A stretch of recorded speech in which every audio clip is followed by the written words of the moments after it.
préfecture de Mauriac et instruit pas mal les greffes d'associations pour le département. Et on a été pas mal sollicité alors sur des questions de gestion associative ou autre, mais plutôt sur comment faire avec ces commerces qui se ferment et des collectivités qui souhaitent les reprendre, savoir un peu quel est le modèle de gestion. Et donc, à force d'être sollicité, on s'est dit que ça semblait pertinent de proposer en tout cas ce webinaire et avoir ce temps de partage. Il faut savoir que ces éléments vont être complétés à la fin de ce webinaire et a priori d'ici 15 jours, on pourra vous apporter des éléments complémentaires qu'on vous adressera par mail, puisqu'on va avoir des éléments très juridiques sur notamment des questions qu'on nous avait posées. Donc, bon, on va essayer d'aborder l'ensemble de ces éléments aujourd'hui, mais en tout cas, sur des points très, très juridiques, si tout va bien, on pourra vous les compléter d'ici 15 jours et on fera ce complément-là.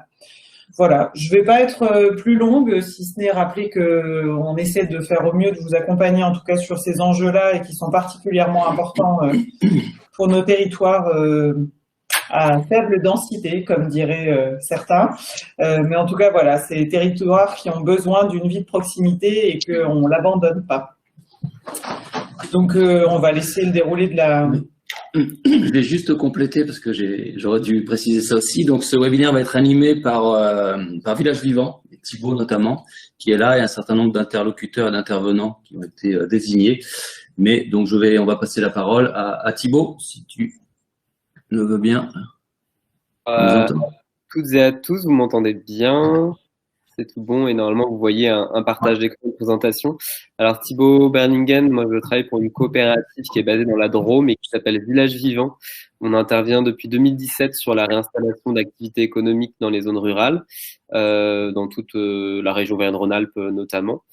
Et donc c'est à ce titre qu'on intervient ici dans le cadre d'une mission qui est financée par l'ANCT à la demande de la DDT donc du Cantal, pour vous proposer donc à la fois un retour d'expérience et des éléments méthodologiques pour répondre à cette question du dernier commerce en zone rurale. Vous verrez, j'ai prévu une présentation avec pas mal de slides et de supports écrits. L'idée, c'est de vous transmettre cette présentation à l'issue du webinaire pour que vous gardiez cette ressource et que vous puissiez la consulter plus dans le détail. Volontairement, je vais passer assez rapidement sur tous ces éléments, puisque vous verrez qu'on a donc sur les deux parties du webinaire des intervenants et intervenantes voilà, qui ont beaucoup de choses à vous raconter. Ce qu'on a voulu pour ce temps d'échange, c'est que ce soit interactif et surtout que ce soit basé sur des retours d'expérience très concrets. Donc voilà, moi je vais essayer de passer sur des éléments plus théoriques et généraux au plus vite, des choses complexes, et donc ça soulèvera peut-être des questions par la suite. Où justement vous irez reconsulter les éléments qui passeront un peu vite si vous avez besoin de préciser des choses pour pouvoir laisser un maximum de temps ensuite aux présentations de retour d'expérience. Ce qu'on vous propose pour ce webinaire, c'est un déroulé en deux temps. La première partie, donc qui va durer un peu moins d'une heure, c'est reprendre la question que vous avez posée, hein, je crois, en tant qu'élu, en tant que collectivité. C'est comment concrètement on peut intervenir soit… Excuse-moi Thibaut, excuse-moi. Merci aux différents participants de bien vouloir couper vos micros s'il vous plaît, parce qu'il y en a plusieurs qui sont allumés et ça crée des interférences. Merci. Merci. Je rappelle aussi qu'il y a un chat, voilà, la possibilité de cliquer sur le conversation. Alors, attends.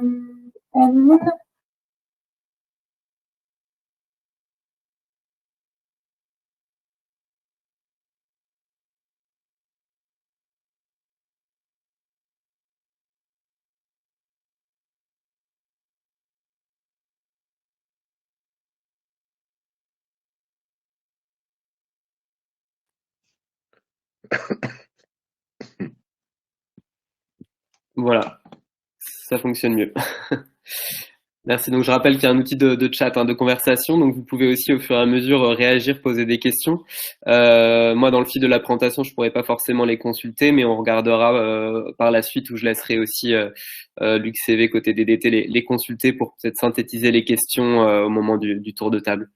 Voilà. Donc, la première partie, elle souhaite vraiment répondre à la question que vous posiez sur comment, en tant que collectivité, on se positionne par rapport au commerce. Par définition, le commerce, l'activité économique, c'est plutôt du domaine privé, mais on sait que pour différents enjeux, il y a un intérêt à ce que la collectivité publique intervienne. Donc, c'est reposer le cadre, sous quelle forme elle peut intervenir et qu'est-ce qui l'amène à intervenir. Et ce cadre, il sera confronté à un exemple très concret qui est celui donc des élus de Saint-Aubin-du-Plain dans les Deux-Sèvres. Je remercie Madame le maire Nicole Cotillon et son adjoint de leur présence. Ils sont déjà parmi nous et je leur céderai la parole dans une dizaine de minutes pour vous raconter comment ils s'y sont pris sur leur petite commune pour maintenir le dernier commerce. Et puis dans un deuxième temps, on va essayer de prendre un peu de recul, un peu de hauteur aussi, en se parlant davantage d'entrepreneuriat. Vous le verrez, le message qu'on essaie de faire passer, en tout cas ce que nous on tire de ces exemples-là, c'est que le maintien d'une activité dans un village, notamment de dernier commerce, elle peut pas se faire à terme et dans la durée que du fait d'une collectivité, mais elle nécessite voilà un vrai portage de la part soit des habitants, d'acteurs associatifs ou de porteurs de projets entrepreneuriaux. Et pour ça, il faut que la collectivité aussi saisisse comment elle fait pour attirer du coup des nouveaux entrepreneurs ou soutenir des initiatives locales. Et donc c'est voilà comprendre sous quelle forme aujourd'hui se reprennent des activités, des formes innovantes aussi et diversifiées. Donc on fera un peu un tour d'horizon de ces formats-là et de la manière dont les collectivités aussi ont été partie prenante de ces projets. Et là on s'appuiera donc sur un double témoignage, celui donc de jeunes épicières de Fontanes à côté de Brioude dans Haute-Loire. Donc Marie et Margot qui sont aussi présentes et je les remercie beaucoup pour le temps qu'elles vous accordent là pour raconter comment elles ont réouvert cette épicerie et elles l'ont pas fait de n'importe quelle manière puisqu'elles se sont associées à une coopérative, la coopérative Auvergnate pour l'alimentation de proximité. Donc Vincent Blot, son directeur, est aussi présent pour vous expliquer ce que c'est que cette coopérative et comment elle accompagne des jeunes projets entrepreneuriaux comme celui de la Tournée Générale, épicerie multicommerce. Voilà, donc on fonctionnera sur ces deux parties et puis sur le temps final où seront ouvertes aussi vos questions. On aura aussi des témoignages, donc notamment d'un élu de Ladignac, donc plus localement dans le Cantal, et puis des acteurs qui peuvent aussi vous accompagner. Je pense notamment à la CCI et puis au dispositif de l'ANCT qui vous seront aussi présentés en conclusion. S'il y a d'autres acteurs présents, on leur laissera bien sûr la parole. Voilà pour le déroulé, donc il est riche et on va tout de suite passer concrètement aux choses pour tenir notre timing serré. Donc, pour vous parler dans un premier temps de l'intervention des communes, je voulais revenir sur quelques notions préalables. Voilà, je pense que c'est peut-être une évidence pour vous, mais il est important de rappeler quand on se parle de dernier commerce qu'on va bien plus loin que simplement une activité économique et commerciale. L'enjeu premier, c'est vraiment de rétablir un service local, de répondre à un besoin des habitants. C'est de rouvrir un lieu. Cette notion de lieu, d'endroit où on se retrouve, elle est essentielle. Voilà, c'est souvent on dit que le dernier commerce, c'est aussi un peu la place de village. C'est vraiment le lieu de rencontre et de lien social. Mais quand même, c'est avant tout une activité économique et par activité économique, on entend modèle économique aussi. Alors modèle économique, ça ne veut pas forcément dire que l'activité elle est totalement rentable ou totalement issue de ressources de produits de vente. Le modèle économique, ça peut être aussi reposer sur des subventions, sur des soutiens publics. Et ça, c'est important de l'avoir en tête. Mais il faut toujours, enfin, l'activité commerciale, elle renvoie quand même à cette réflexion sur la viabilité, l'équilibre du projet. Elle renvoie aussi, et c'est très important, c'est le quatrième élément que vous voyez sur cette slide, à des humains, à des personnes qui portent un projet. C'est-à-dire qu'on ne peut pas décréter la réouverture d'une activité commerciale s'il n'y a personne pour tenir cette activité, pour voilà, ouvrir, mais aussi remplir toutes les fonctions qui sont liées à cette activité. Et c'est très important d'avoir ça en tête quand on va réfléchir à voilà, au profil et aux besoins de ces personnes qui portent ces projets. Vous verrez, c'est des notions qui paraissent très basiques, mais sur lesquelles on va revenir tout au long de cette présentation et qui reviennent constamment quand on va dérouler des exemples concrets. Alors, je passe rapidement aussi des cartes, des analyses. Je pense que vous en avez vu beaucoup. Là, c'est quand même pour resituer aussi un contexte. Donc, ce qu'on voit ici, c'est le temps d'accès quand on réside dans une commune qui n'a plus de commerce de proximité. C'est le temps moyen pour accéder au premier commerce, donc dans une commune voisine. Donc on le sait, quand on habite en Auvergne, quand on habite dans le Cantal particulièrement, on fait partie des moins bien lotis en France sur cette accessibilité-là. Si je voulais rappeler ces éléments, c'est aussi pour se redire que voilà, le dernier commerce, c'est pas seulement le fait d'une commune, et on n'aura pas non plus un commerce par commune, mais c'est vraiment une réflexion territoriale sur l'accès aux services et comment on fait sur un territoire pour que sur un différent panel de services, on favorise leur diffusion au plus proche des habitants. Alors ça peut être par des commerces itinérants, ça peut être par différentes solutions, mais c'est aussi dans ce sens-là qu'on va réfléchir. Dernier élément de contexte, c'est voilà, c'est un fait concret aussi, c'est que le commerce aujourd'hui, et si on se parle notamment du dernier commerce de bar, bistrot ou d'épicerie, il est sur un modèle qui est totalement à réinventer. Ce qu'on connaissait, je dirais, dernièrement, qui est un commerce ouvert par un couple, où finalement on dégage clairement pas de salaire, mais l'économie du couple fait que finalement il y a beaucoup de travail bénévole. C'est plus viable dans la société d'aujourd'hui. C'est plus le profil non plus des personnes qui veulent reprendre des commerces, des activités.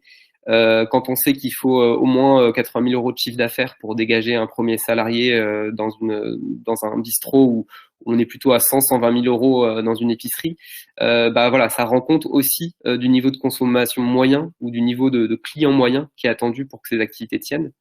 Par ailleurs, les nouvelles attentes se multiplient. On demande aujourd'hui voilà, d'avoir des produits alimentaires de qualité, si possible locaux. Ça veut dire, pour un épicier par exemple, avoir différentes personnes qui l'approvisionnent. Donc c'est beaucoup plus de travail que fonctionner avec un grossiste. On demande des horaires d'ouverture élargis en soirée, potentiellement les week-ends.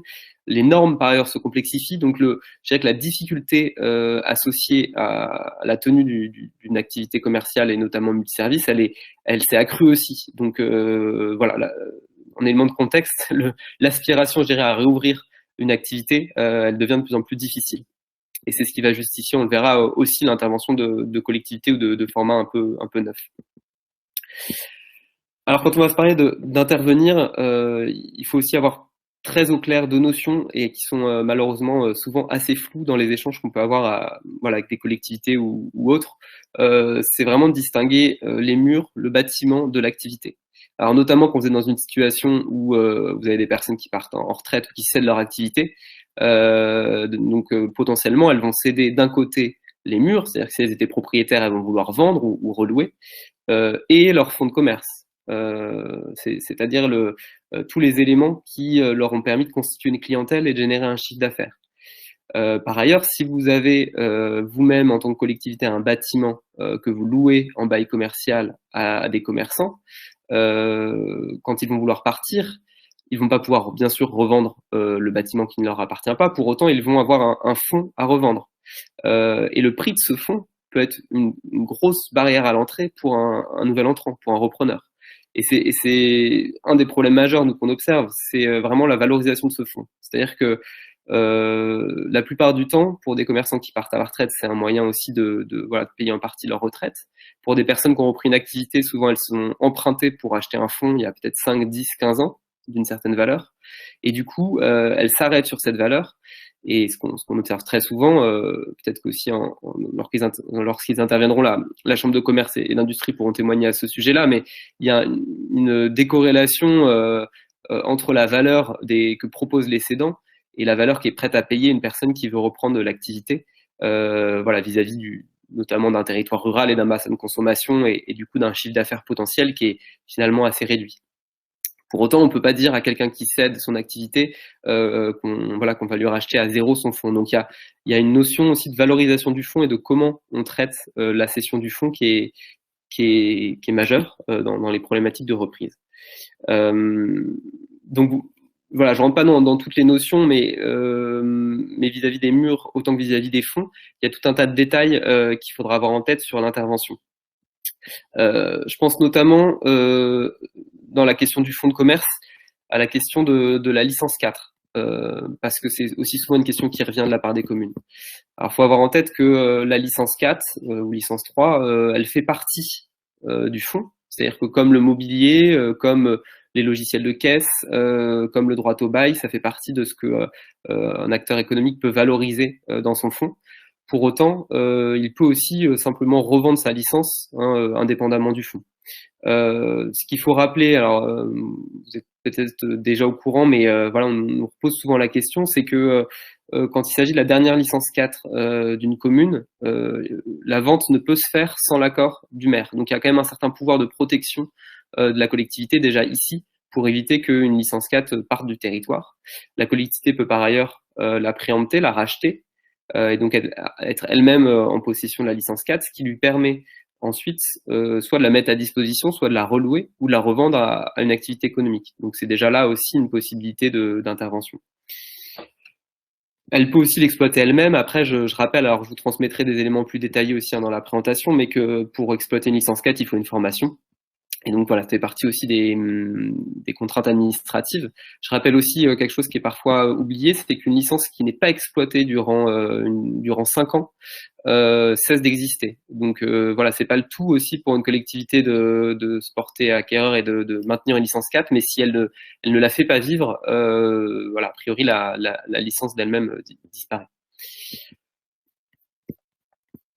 Alors, ces éléments étant rappelés, maintenant, comment on intervient en tant que collectivité? Donc, je reprends ces deux aspects, donc les murs et le fonds de commerce.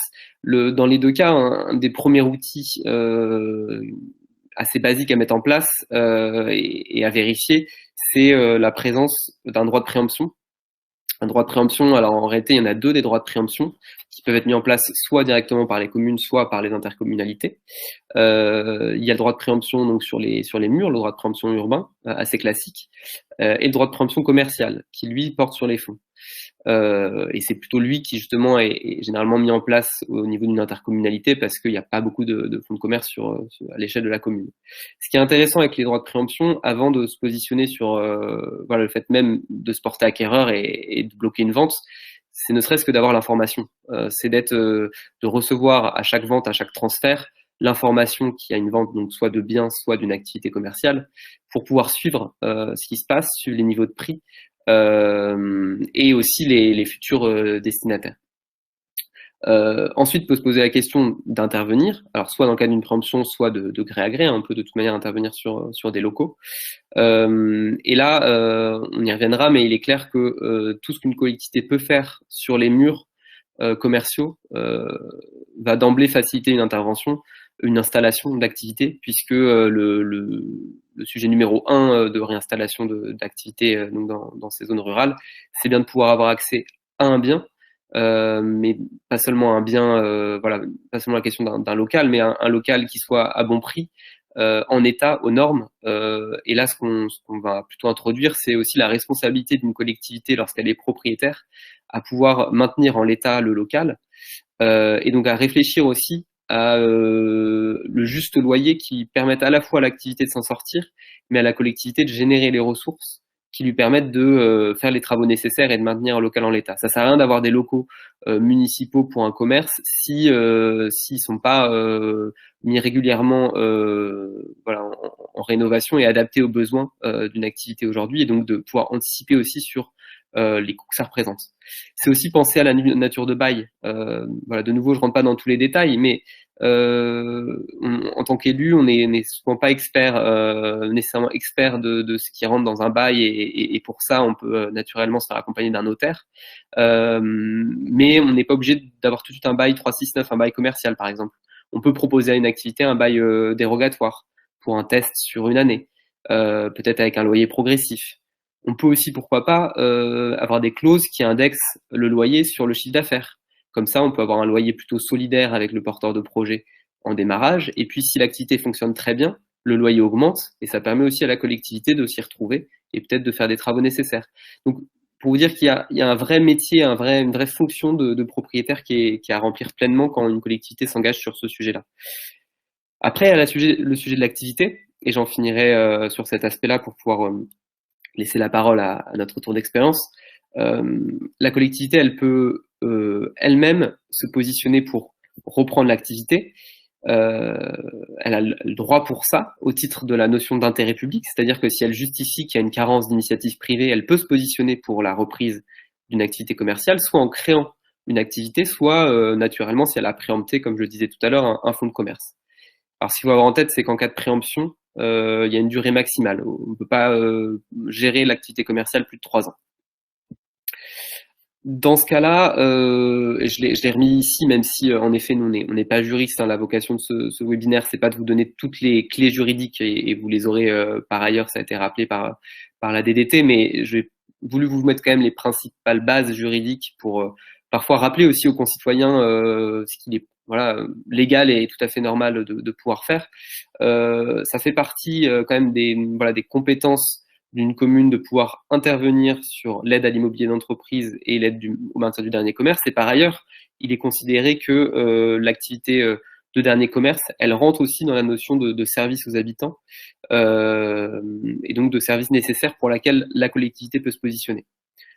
Pour autant, rien n'incite à ce qu'elle se positionne en direct. On le verra avec l'exemple de Saint-Aubin-du-Plain. C'est pas évident non plus en termes de fiscalité, de gestion en régie, de pouvoir assurer une activité commerciale. Et donc, ce qui est souvent plutôt décidé, c'est de le faire en ayant recours à un tiers, notamment par voie de délégation de service public. Donc, je rappelle ici les différentes formes. Finalement, vous pouvez donc soit c'est tout en bas être en régie directe et donc on le verra, c'est plus ou moins appliqué dans les faits, mais il est demandé pour un service qui est un service public, donc industriel et commercial, hein, dans le cadre d'une activité commerciale, d'avoir un budget annexe, donc d'avoir une activité qui a une autonomie financière. Ou vous pouvez sinon, au titre de service public, passer un marché avec une entreprise ou pourquoi pas une association qui réalise ce service de dernier commerce à votre place, ou en concession, donc en délégation de service public. Dans ces cas-là, puisqu'on est vraiment sur une activité qui est prise au titre de service public, il n'y a pas de création de fonds de commerce. C'est bien la différence avec le fait d'avoir simplement un local dans lequel vous faites un bail commercial à un repreneur et à une entreprise classique. Donc voilà les principaux cas de figure. Ça paraît théorique pour le moment, mais vous verrez au travers des exemples que ça s'applique dans les faits à des exemples très concrets. Avant de vous céder la parole, je voulais juste préciser quand même que au-delà de la question des murs et donc de la capacité à proposer un local à une activité ou de gérer en propre une activité, en fait les interventions possibles d'une collectivité, elles sont vraiment protéiformes et il ne faut pas les oublier, et elles sont essentielles toutes autant que les autres, certaines plus. Faut pas oublier qu'en tant qu'autorité de réglementation, la collectivité peut plus ou moins être facilitante sur des réglementations d'urbanisme, sur des droits de terrasse, sur la réactivité qu'elle a à instruire des dossiers. Nous, on a beaucoup de retours de porteurs de projets en zone rurale qui parfois ont des soucis pour faire leurs travaux, avoir leurs autorisations d'accès, etc. Et en fait, tout ce que la collectivité peut faire en tant qu'autorité de réglementation pour faciliter ça sera bienvenu. Elle est à la fois pourvoyeuse de financement, potentiellement de subventions. Je le disais, il y a une base légale qui permet aussi de subventionner, d'aider des activités. Mais elle est aussi bénéficiaire de fiscalité locale et il y a des règles, notamment la Zorcomir. Donc là, c'est un zonage de maintien du dernier commerce qui vous permet d'exempter de fiscalité locale une activité commerciale. Voilà, donc c'est un choix qui peut être fait. C'est un dispositif qui est encore valable en 2023 et qui est en partie couvert par l'État. Elle est aussi pourvoyeuse de soutien technique. Il y a nous des expériences de communes où aussi les services techniques ont pu intervenir pour rénover justement le local ou voilà tout soutien qui peut être fait sur de l'événementiel par exemple porté par une activité, pouvoir aussi aider en termes de moyens humains l'activité commerciale. Et enfin, et c'est pas des moindres, elle est aussi elle-même cliente de ces activités commerciales potentiellement pour fournir les cantines, pour le pot des vœux du maire, pour tout un tas d'événements. La collectivité peut elle-même soutenir en tant que cliente, en tant qu'acheteuse cette activité commerciale. Et enfin, elle est porte d'entrée. Et voilà, je conclurai cette partie là-dessus. Et on le verra aussi dans la deuxième partie et sur l'importance que ça a vis-à-vis d'entrepreneurs. La première personne souvent qu'on va voir quand on veut reprendre une activité, ou ouvrir ou s'installer sur une commune rurale, ça va être l'élu local, ça va être monsieur ou madame le maire, et éventuellement, et si on nous donne aussi ce réflexe-là, d'aller voir le chargé de développement économique de l'intercommunalité et se faire accompagner dans son installation sur le territoire, c'est essentiel. Donc il y a des collectivités qui sont plus actives là-dessus. Là, je donne l'exemple du Beaujolais, par exemple, qui a mis en place voilà, toute une démarche pour accueillir des néo-entrepreneurs, des néo-ruraux sur son territoire. Toutes ces démarches d'accueil et d'attractivité, elles se font souvent à une autre échelle que la commune, mais la commune aussi a un rôle à jouer pour être dans une posture vraiment d'accueil et de suivi des entrepreneurs qui s'installent. Donc voilà, les modes d'intervention, ils sont vraiment très très divers. Après, je vais laisser donc maintenant la parole aux élus de Saint-Aubin-du-Plain qui, eux, pour le coup, en termes d'intervention, sont allés au plus loin peut-être de ce que peut faire une collectivité, puisqu'ils sont allés eux-mêmes réouvrir le commerce suite au départ en retraite. Je vous laisse la parole du coup, Madame Cotillon et Monsieur Malédé. Merci de votre témoignage. Bonjour à tous. Effectivement, comme vous venez de l'entendre, notre épicerie fermait en avril 2021, puisque les gérants prenaient leur retraite. Il y avait le dépôt de pain, il y avait le gaz, il y avait le tabac, il y avait la Française des Jeux, la bibliothèque départementale, l'épicerie générale, le frais. Donc, on y retrouvait effectivement tout un ensemble d'activités qui disparaissaient avec leur départ à la retraite. Et nous avons appris ça quelques mois avant leur départ. Donc, ça nous a laissé très peu de temps pour nous retourner, puisqu'ils avaient recherché un repreneur qu'ils n'ont pas trouvé. Donc, de fil en aiguille, le conseil, après voilà, consultation d'une autre épicerie de proximité, après consultation du Trésor public, on a décidé de reprendre complètement l'activité dans le cadre d'un SPIC, donc un budget annexe autonome, indépendant pour une activité commerciale. Et nous y avons repris toutes les activités. Quand je dis toutes, c'est au départ de la reprise. Nous y avons installé un agent que nous avons recruté pour cette activité. Et tout ça s'inscrivait dans un projet plus global que nous avions inscrit dans notre programme de mandat. Dans notre programme de mandat, nous avions inscrit voilà, la dynamisation de la commune au travers du rachat de l'ancien bar-restaurant qui était fermé et créer l'équivalent d'un tiers-lieu sur ce secteur pour qu'il y ait un lieu de rencontre, un lieu de proximité pour la population. Sauf qu'effectivement, le droit de préemption sur ce bar-restaurant a bien été posé. Les formalités sont longues et à ce jour, nous n'avons pas encore pu racheter ce bar-restaurant. Mais l'élément nouveau, ça a été le départ à la retraite de nos 2 épiciers. Donc, nous avons pris à bras-le-corps ce sujet. Et puis, effectivement, les difficultés réglementaires se sont vite fait sentir, puisque le budget SPIC a été monté, voté, avec l'appui du Trésor public dont nous dépendions. Et donc, quand on a commencé à reprendre le tabac et la Française des Jeux, eh bien là, les difficultés sont arrivées, puisque une collectivité, si nous écoutons effectivement les propos tenus par notre trésorerie et donc la DDFiP, une collectivité ne peut pas exercer la vente de tabac.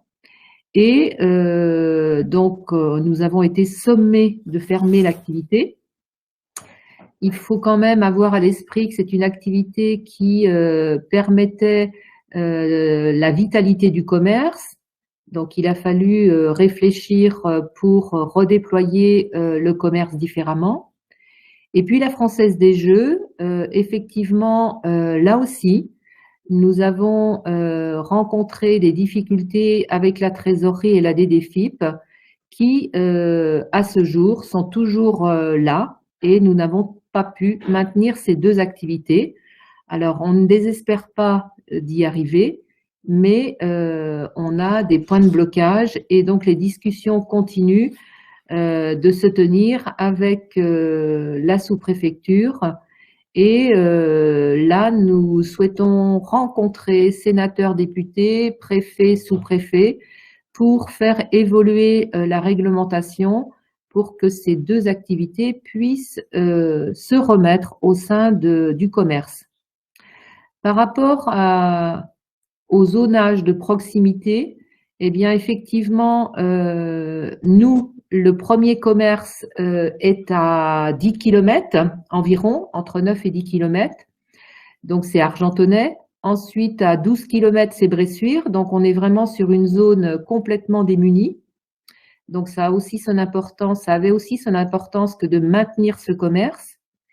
Et puis là, eh bien, on voit disparaître les boulangers. Donc, effectivement, la boulangerie la plus proche, Voulementin, vient de fermer. La deuxième dans le réseau de proximité, c'est Argentonnay qui vient de fermer tout le portage à domicile. Donc, il n'y a plus que de la vente en boutique. Et donc, on n'est pas du tout sûr que cette boulangerie maintienne son activité. Ça fait partie des points d'interrogation. Donc, nous avons aussi cette activité de dépôt de pain. Mais pour combien de temps, la question se pose parce que c'est effectivement Argentonnay qui nous livre. Et là, s'il ferme, nous n'avons plus de réseau de boulangers pour assurer ce service de proximité. Donc, on voit bien que au travers de la crise énergétique, eh bien, les commerces de proximité qui ont une consommation énergétique importante sont en train de fermer parce qu'ils ne trouvent pas de solution pour honorer les charges énergétiques et ça a une répercussion prégnante sur la vitalité de nos commerces lorsque nous avons des conventions de services pour apporter des services complémentaires à l'épicerie. Voilà, je vais laisser la parole à Dominique qui porte ce projet depuis le début du mandat, puisqu'il a suivi tout le lien avec territoire et conseil et tout l'appui que nous avons pu bénéficier pour arriver là où nous en sommes. Oui, bonjour à tous. Donc, depuis le début du projet, on a fait appel à Territoire Conseil qui, par le biais d'un consultant, est venu nous accompagner dans notre démarche de reprise de ce dernier commerce et dans un cadre plus large, comme l'a dit Nicole tout à l'heure, d'un lieu de convivialité type tiers-lieu. Donc, il y a eu 2 réunions avec les habitants. Ça n'a pas été facile parce qu'on était en pleine période de Covid, donc avec difficulté pour réunir l'ensemble des habitants. Donc, l'accompagnement s'est étalé sur une période assez longue. C'est un accompagnement qui est gratuit, faut le souligner, par Territoire Conseil. Donc, c'est la Banque des Territoires. La Banque des Territoires, c'est la Caisse des dépôts et consignations, et donc qui accompagne les collectivités sur leur projet de développement local. Cette mobilisation des habitants, on est une commune de 550 habitants. On a eu une quarantaine d'habitants sur les deux réunions, donc animées par Pierre-François Bernard, qui a permis de faire émerger les besoins des habitants directement, éventuellement susciter leur implication. Donc, ça nous a permis d'orienter un petit peu les gammes de produits de l'épicerie et puis de continuer parallèlement à travailler sur ce lieu de rencontre. Puisque l'épicerie, en attendant que le bar-restaurant puisse être réinvesti, l'épicerie bénéficie d'un logement pas de fonction, mais un logement qui permettait de loger les gérants et qui va nous permettre de mener quelques expérimentations pour animer ce lieu comme nous l'entendions au départ sur le bar-restaurant. Donc, cette mobilisation des habitants a été très, très intéressante et très importante pour nous permettre de définir quels sont les objectifs à poursuivre, les valeurs du projet, et in fine, quel pourrait être aussi un statut juridique plus pertinent, puisque la collectivité avait donc décidé de reprendre l'épicerie en gestion directe, mais de manière temporaire, avant de trouver une autre solution, soit privée, soit d'une autre manière, comme on est en train d'en discuter un peu sur ce webinaire. Il y a pas mal d'options qui peuvent s'ouvrir pour, notamment dans le domaine de l'économie sociale et solidaire, pour arriver à gérer une épicerie aujourd'hui autrement, puisque la forme de gérance semble compliquée à mettre en place aujourd'hui par rapport aux besoins à la fois de la population et puis des besoins des salariés ou des gérants qui reprennent ce type de commerce. Donc cette mobilisation des habitants a été vraiment très, très productive. Elle s'est terminée au mois de septembre par des visites dites inspirantes pour voir comment 2 autres épiceries du secteur, une sous forme associative et une autre sous forme de SIC, Société coopérative d'intérêt collectif, ont pu développer des projets dans des communes un petit peu plus importantes, projets d'épicerie, surtout portés par une équipe de bénévoles, soit dans l'association, soit des sociétaires dans le cadre d'une société coopérative d'intérêt collectif. Donc ces visites inspirantes ont permis de voir quels étaient les enjeux pour arriver à transférer cette activité, mais on n'est pas encore prêt, on continue encore notre cheminement. La mobilisation des habitants est encore un peu trop faible pour reprendre directement une gestion de l'épicerie. Le noyau d'habitants est trop faible par rapport aux expériences qu'on a vues pour nous permettre de dire qu'on va pouvoir transférer bientôt cette activité. Donc on continue sous la forme d'une régie communale, et parallèlement, il a pu se créer quand même une association d'animation qui va permettre de commencer à lancer quelques animations à côté de l'épicerie dans l'appartement dont je parlais tout à l'heure, de rencontres avec les habitants, de services, d'animation, de jeux, peut-être de petites formules de restauration ou de concerts avec les beaux jours venant printemps ou à l'été, et puis de pouvoir soutenir le fonctionnement de l'épicerie avec un petit noyau de bénévoles. Donc soit sur la sélection des produits locaux, ou des animations de marché, comme on en a déjà fait les années précédentes. Voilà un petit peu comment s'est passée la mobilisation avec les habitants. Donc, nous avons fait le tour de manière très sommaire du projet que nous vivons sur la commune. Si je devais donner un conseil, prenez le temps, réfléchissez, faites-vous accompagner. Je pense que si on n'avait pas été accompagné par Territoire Conseil, on aurait peut-être brûlé des étapes et on aurait peut-être perdu pied par rapport à notre projet.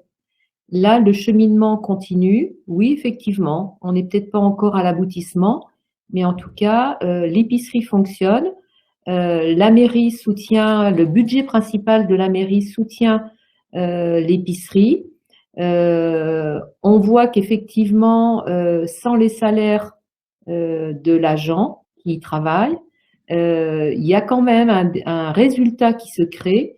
Donc, je trouve que c'est très positif au bout de 18 mois d'activité. Voilà. Merci beaucoup, et vous avez tenu notre timing serré, mais ça nous laisse quand même le temps de prendre peut-être une ou deux questions ou remarques retour de la part des participants, puisque je ne sais pas si vous allez rester parmi nous jusqu'au bout, et donc qu'on n'aura pas forcément l'occasion de rééchanger en fin de séance. Alors voilà, c'est le moment si vous voulez préciser l'expérience de la commune de Saint-Aubin-du-Plain ou poser une question. J'ai pas de questions dans le chat, moi, de mon côté. Et par contre, merci pour votre intervention, parce que c'est bien aussi quand les élus peuvent parler et apporter des conseils entre vous, parce que vous êtes déjà Enfin, vous êtes la première source d'ingénierie indirectement, c'est les uns avec les autres sur vos partages d'expérience. Donc, merci d'avoir accepté d'intervenir pour le Cantal. Eh bien, c'est avec plaisir. Nous, on s'est inspiré de d'autres expériences et donc je pense qu'il est important d'aller chercher autour de nous les expériences pour nous conduire dans notre réflexion, nous prendre le temps d'en discuter, de mesurer si c'est ce que l'on veut sur notre commune avant d'avancer trop vite et de se dire il faut faire marche arrière parce qu'on n'a pas pris le temps suffisant pour réfléchir à notre projet. Merci beaucoup. Thibaut, si tu veux, on passe à la partie suivante. Oui, bah si personne se manifeste, on va prendre la suite. Merci pour cette expérience qui montre aussi voilà que vous avez su réagir vite quand même de manière réactive pour un événement qui n'était pas forcément prévu, qui était le départ des derniers commerçants, mais en même temps maintenant prendre le temps d'une réflexion et de se projeter aussi dans voilà comment ça va se gérer dans le temps cette aventure avec cette question de la mobilisation des habitants qui est jamais évidente. Alors ça va être quelque chose qu'on va pas mal aborder sur cette deuxième partie, la mobilisation. Et c'est vrai que c'est important de rappeler le réalisme. Hein, ça se décrète pas une épicerie associative, par exemple. Ça demande voilà de l'énergie que de mobiliser. Ce qu'on va voir aussi au travers d'expérience, c'est qu'il faut pas forcément mobiliser toute la population pour que ça fonctionne. Parfois un noyau dur qui démarre, ça suffit. Et surtout fonctionner par étapes, ça permet aussi de pas se décourager. Dans la plupart des expériences qu'on a vu passer, c'est en effet en commençant par des événements ponctuels, une ouverture une fois un soir par semaine ou 2 jours par semaine, une fois le dimanche, voilà, qui commençaient petit à petit, qui ont permis à des expériences ensuite de trouver leur modèle et se développer par la suite. Donc voilà, aller étape par étape, je pense que c'est aussi une des choses que vous avez pu apprendre des expériences que vous avez visitées dans votre voilà, parcours de recréation d'une activité commerciale. Alors l'expérience que vous avez présentée, en effet, elle fait bien la transition entre les deux sujets, puisque ce qu'on voit là, c'est que l'intervention en propre d'une commune, elle est possible, mais elle peut aussi préfigurer d'une nouvelle forme d'entrepreneuriat. Donc ça a été des mots prononcés par Dominique. L'économie sociale et solidaire, c'est un terme qu'on entend aujourd'hui de plus en plus, mais voilà, tout le monde ne sait pas forcément ce que ça désigne précisément. Ça désigne aussi beaucoup de choses à la fois, beaucoup de nouvelles formes. Et donc, c'est sur ces formats-là qu'on voulait revenir sur cette seconde partie. Pourquoi ? Parce qu'aujourd'hui, nous, ce qu'on observe, c'est que face à un contexte qui est quand même, comme on l'a présenté en début de séance, pas forcément réjouissant, sur des services qui partent, sur très souvent voilà des activités qui sont reprises et puis 6 mois ou 1 an plus tard ça referme. L'impression qu'on est vraiment en bout de course aussi sur un modèle de commerce et de service en zone rurale. Pourtant, il y a toutes ces initiatives qui tendent à prouver le contraire. Là, c'est des habitants qui se mobilisent sous forme d'association pour créer une épicerie. Et finalement, voilà, j'en parle, c'est une des images que vous voyez sur la slide, en l'occurrence dans un village de moins de 1000 habitants dans la Drôme. Aujourd'hui, cette épicerie associative, elle a 5 ans, elle génère 4 salariés. Donc autant vous dire qu'elle a un chiffre d'affaires qui tourne. Et pourtant, avant ça, il y a eu, comme ailleurs, 3 repreneurs successifs sur une franchise Vival et l'impression qu'il n'y avait pas de modèle pour une épicerie dans ce village. Mais l'aventure collective a su faire la différence. Ici, c'est des jeunes entrepreneurs qui se groupent pour proposer un service de librairie avec une tournée à vélo dans les villages alentours ou un camion d'épicerie mobile. On a aussi l'aventure d'une librairie qui est reprise par une coopérative, donc qui associe une mairie et des habitants qui ont voulu rouvrir ce commerce qui n'existait plus dans cette petite ville. Donc le point commun de toutes ces initiatives, c'est d'être collective et c'est de recouper donc ce qu'on entend par économie sociale et solidaire. Donc c'est quelque chose qui est aujourd'hui très bien défini, puisqu'il y a même eu une loi en 2014 qui en pose une définition et qui pose un cadre aussi juridique pour ces activités. Vous verrez, et ce sera aussi dans la présentation qui vous sera transmise, il y a beaucoup de ressources qui existent déjà, et j'en ai fait une sélection qui sera donc annexée à la présentation pour voir un panorama d'initiatives. Ça fait aussi le rebond sur ce que disait Madame le maire. Je pense que c'est intéressant de regarder ce qui s'est fait ailleurs et parfois de contacter pour un échange ou pour visiter quand c'est inspirant. Donc par économie sociale et solidaire, on retrouve dans les éléments de définition la notion d'activité économique viable. C'est d'ailleurs le premier élément de définition. C'est-à-dire que c'est pas parce qu'on est sur social et solidaire qu'il n'y a pas le terme d'économie. Et donc, c'est une activité qui doit être soutenable. Mais pour autant, le premier but recherché, ça va être la réponse à un besoin local. Et la soutenabilité, elle va être un peu une conséquence de ça. Ce qui fait le propre de ces activités d'économie sociale et solidaire, c'est qu'elles sont allées vraiment au plus près justement d'un besoin. Donc, elles ont su se rendre efficientes. Mais aussi que leur structuration, puisque derrière l'ESS, donc l'économie sociale et solidaire, on a des formes d'entrepreneuriat, des statuts d'entrepreneuriat qui sont assez peu classiques, parce qu'on peut entreprendre sous forme d'association, on peut entreprendre aussi sous forme d'entreprise coopérative, et c'est des structures qui ont pour point commun aussi d'adopter des règles de gestion raisonnée en scope ou en cycle. Donc les formes de coopératives, par exemple, il y a une grande partie des bénéfices qui sont mis en réserve. Donc il y a une gestion très prudentielle de l'activité. C'est aussi un des facteurs de pérennisation. Mais c'est aussi c'est des activités qui se sont donné les moyens humains de diversifier les services proposés, leurs ressources, parfois d'avoir aussi la ressource commerciale, mais aussi la ressource en subvention. Donc pour voilà toutes ces raisons-là, elles proposent un modèle économique qui est viable. Et d'ailleurs, vous noterez que sur certains statuts aussi de ESS, on bénéficie d'aides, voire d'avantages fiscaux qui sont non négligeables. Et il y a aussi un écosystème d'acteurs qui accompagnent ces activités-là. Donc, c'est aussi des ressources dont elles bénéficient pour être viables. Alors, au-delà de ces éléments de définition, moi, je voulais vous présenter, avant de laisser la parole, très concrètement à une forme de ESS qui est celle proposée par la CAP et son épicerie, la Tournée Générale. Avant de creuser ce témoignage-là, je voulais passer un panel d'activités pour qu'on voit aussi différentes formes que ça peut prendre. Alors, c'est non exhaustif. Et de nouveau, des exemples, il y en a énormément, qui sont d'ailleurs très bien documentés et vous en retrouverez dans cette présentation. L'idée, c'est de montrer à la fois la diversité pour vous inspirer, mais surtout pour voir qu'à chaque contexte, on peut trouver une solution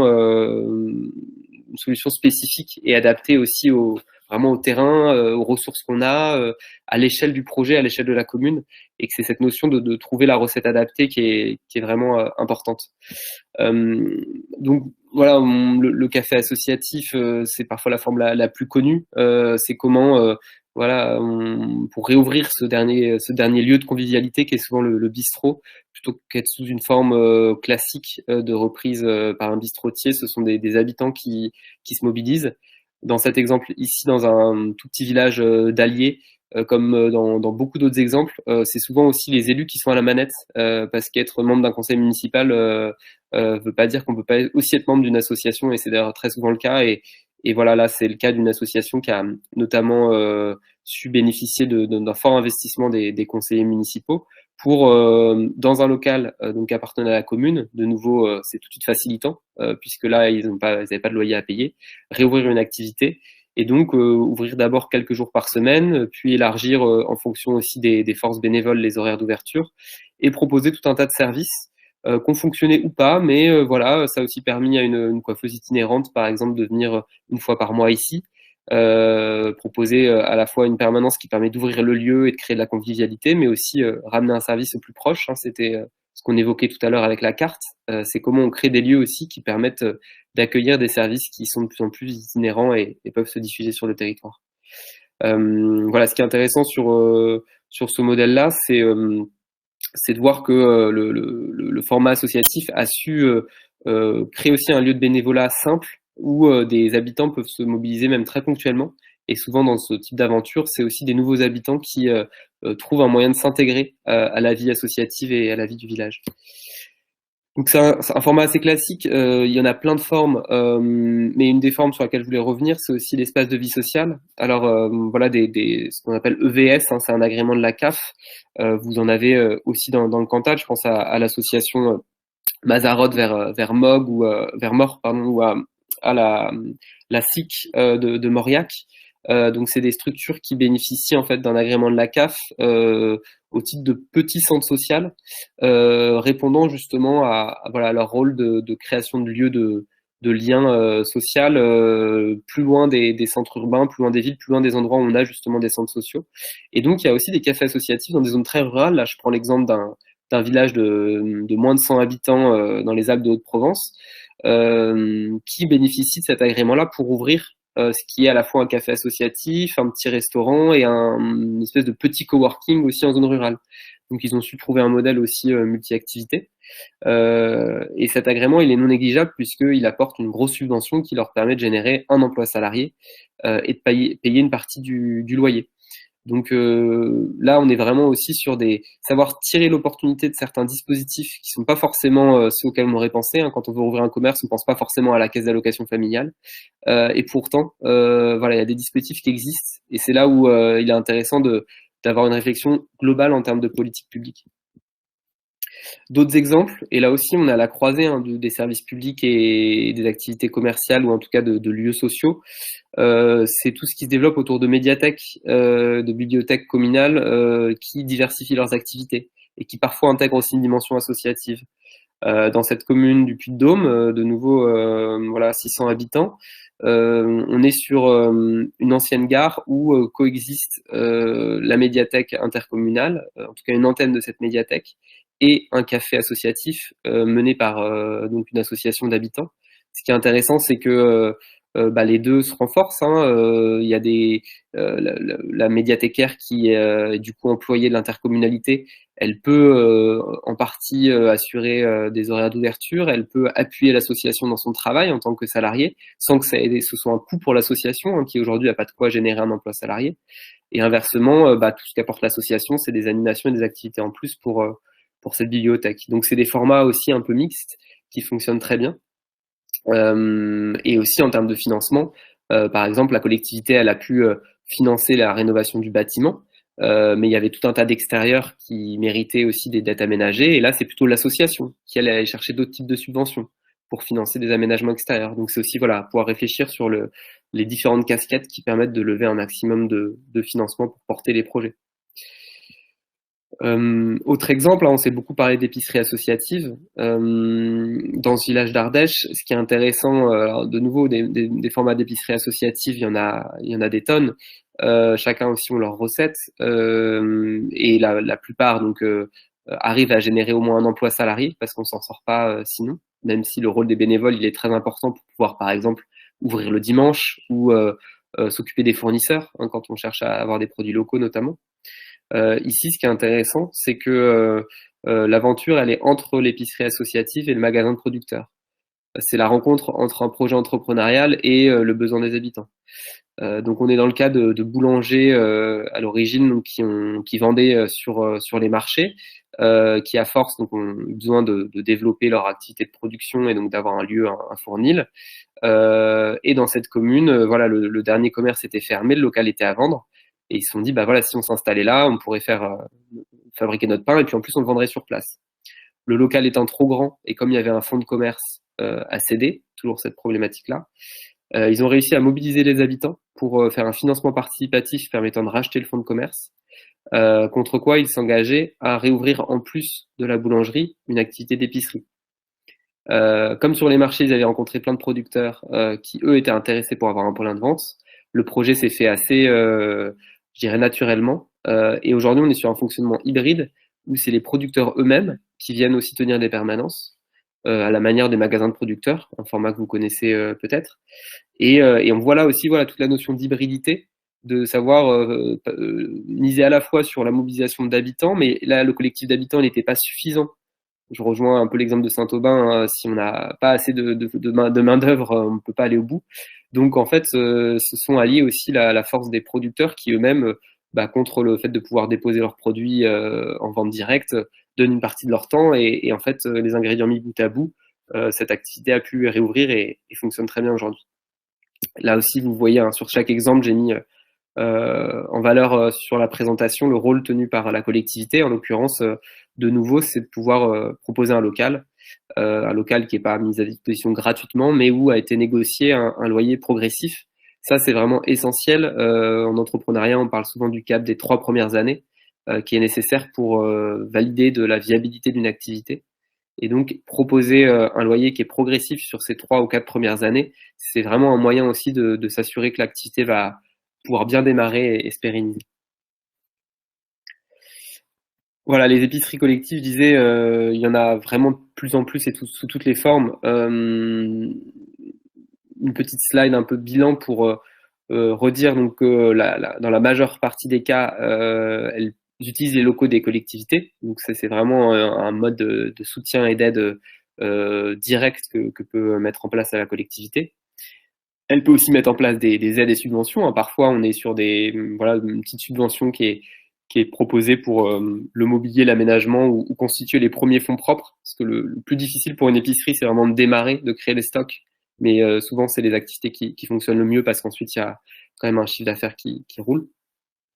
Et puis ce que donne à voir ces expériences, c'est voilà, c'est que à chaque fois, c'est un petit collectif d'habitants, souvent une dizaine, une douzaine, qui a suffi pour démarrer le projet et lancer les choses pour qu'ensuite il puisse y avoir un roulement aussi dans la mobilisation et très souvent, très rapidement, l'emploi d'un salarié. Ce qu'on observe dans ces exemples, c'est que c'est souvent un des habitants moteurs de l'aventure qui lui-même se salarie au sein de l'association. Alors c'est pas anodin, c'est qu'aujourd'hui c'est beaucoup plus sécurisant d'être salarié d'une épicerie associative que de reprendre à titre personnel en entreprise individuelle une franchise Vival ou une épicerie multicommerce dans un village où en fait on prend tous les risques soi-même. Donc si l'épicerie tourne pas, voilà, on perd son argent aussi personnel et en plus on est seul à mener l'aventure. Et donc c'est pour vous dire qu'aujourd'hui ça a beau être une forme associative, une épicerie associative, c'est souvent aussi un mode d'entrepreneuriat. C'est une manière pour certaines personnes de voilà, rouvrir une activité et créer leur emploi. Donc en bilan sur ces différents exemples, il y en aurait de nouveau beaucoup d'autres. Ce qui fonctionne, c'est vraiment la capacité à diversifier, hein, on ne le dira jamais assez. C'est l'appropriation dans des activités dans lesquelles les habitants sont mobilisés à un moment donné, ou même s'ils ont juste été invités à une réunion publique pour réfléchir à l'offre ou consulter par questionnaire, bah, tout de suite, ils vont être davantage clients parce qu'ils auront été consultés, parce que l'offre aura aussi été adaptée à leurs besoins, leurs horaires, etc. C'est aussi de finalement proposer autre chose qu'un commerce classique, parce qu'on sait que la première difficulté aussi de ces commerces ruraux, c'est qu'ils sont quand même toujours concurrencés par une moyenne grande surface, plus ou moins à proximité. On est quand même sur des territoires où souvent on fait des kilomètres pour aller travailler, donc on passe forcément devant une grande surface. Et donc si c'est pour proposer exactement la même chose, les mêmes produits mais plus chers, on sait que c'est pas possible. Et donc la grande force de ces activités-là, c'est de proposer autre chose en termes de qualité de produit, en termes de service, en termes aussi de lieu de vie. Mais persiste pour toutes ces activités, la difficulté, ça a été rappelé quand même de mobiliser. Mais c'est là aussi où le rôle d'un élu parfois, c'est d'avoir aussi voilà de mener aussi son chemin pour mobiliser localement les forces vives, mobiliser les habitants, les associations pour essayer de voilà créer au moins l'amorçage d'un tel projet. La difficulté qu'on entend beaucoup aussi, c'est parfois des réticences des habitants, c'est des formes un peu nouvelles et différentes. C'est pas forcément ce qu'on attend, et donc il faut faire œuvre de pédagogie pour voilà expliquer aussi les initiatives et parfois être aussi à l'interface. Beaucoup de projets comme ceux-ci sont parfois portés par des nouveaux habitants, par exemple, ou des habitants plus jeunes, qui n'ont pas non plus forcément, eux, fait tout le travail de rencontre des locaux ou voilà, des acteurs. Et donc, c'est dans les deux sens que l'élu peut avoir un rôle aussi de médiation pour que voilà, le projet se passe bien. Le nécessaire réalisme, ça reste aussi voilà, un des points de difficulté, un des points importants, notamment en termes de temps du projet. Ça a été aussi rappelé par la commune de Saint-Aubin. On n'ouvre pas du jour au lendemain un commerce collectif, un commerce associatif. Il faut au moins 1 an, et c'est souvent même bien davantage pour construire le projet, construire le mode de fonctionnement collectif et aller au bout, et, enfin, à la première étape qui est l'ouverture et le lancement de l'aventure. Donc voilà, avant de laisser la parole à ce retour d'expérience particulier qui est celui de l'épicerie, la tournée générale et de la CAP, je voulais mettre en synthèse vraiment et répéter ce qui peut être mis en place en premier lieu. Donc déjà bien identifier vos leviers d'action. Vous pourrez reconsulter cette slide précédente où je vous ai reproposé une liste de voilà toutes les fonctions d'une collectivité et de se dire à tous les échelons qu'est-ce que je peux faire, à commencer souvent par l'immobilier en effet. Alors parfois vous avez déjà en propriété un local, un bâtiment et c'est une grande force, mais avoir ces réserves foncières, ces réserves immobilières, c'est le premier atout pour accueillir un projet. Les maintenir en état, c'en est un autre, et obtenir des financements pour les avoir en état, c'est souvent essentiel. Mais c'est aussi en termes de posture, vraiment savoir se mettre à la place de l'entrepreneur. Qu'est-ce qui va pouvoir faciliter son arrivée, faciliter son fonctionnement. Et voilà, c'est en termes de posture, c'est aussi très important. Par ailleurs, ça a été rappelé par la mairie de Saint-Aubin. C'est souvent la première étape, c'est d'aller visiter, rencontrer des projets. C'est aussi la première étape quand on essaye de mobiliser des habitants ou en tout cas des ressources locales, c'est de créer un groupe qui va lui-même rencontrer, se confronter à d'autres projets pour s'inspirer et trouver aussi des bonnes recettes. Créer aussi une culture commune de projet. C'est réfléchir à toutes les opportunités en termes de financement public, en termes de projet territorial, pour vraiment inscrire son projet dans un cadre plus global. On le sait, il n'est pas intéressant d'avoir dans chaque village une épicerie, une boulangerie. Par contre, fonctionner en réseau et fonctionner à échelle intercommunale, c'est la meilleure source de réussite pour ces projets.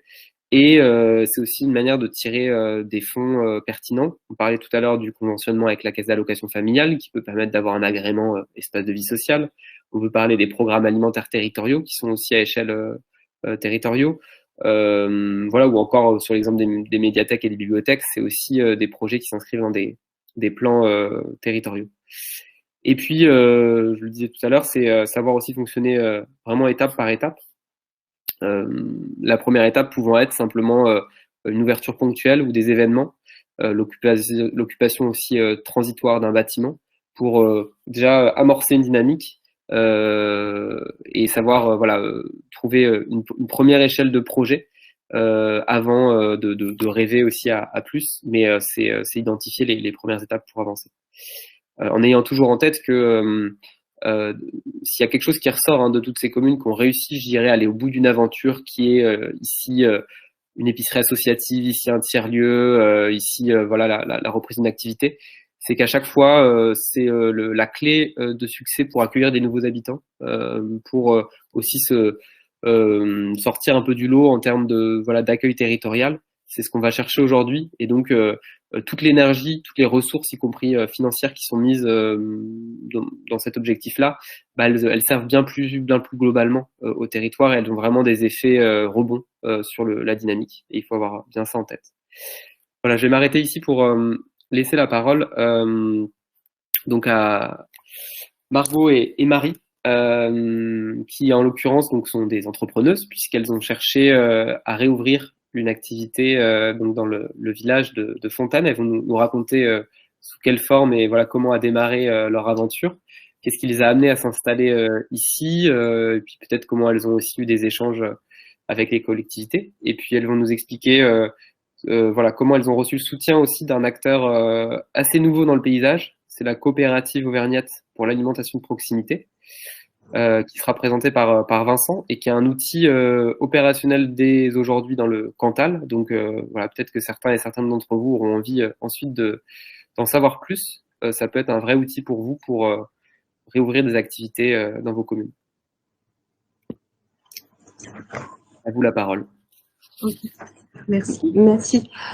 Du coup, juste pour dire qu'en fait sur Fontane, on n'y est pas arrivé par hasard.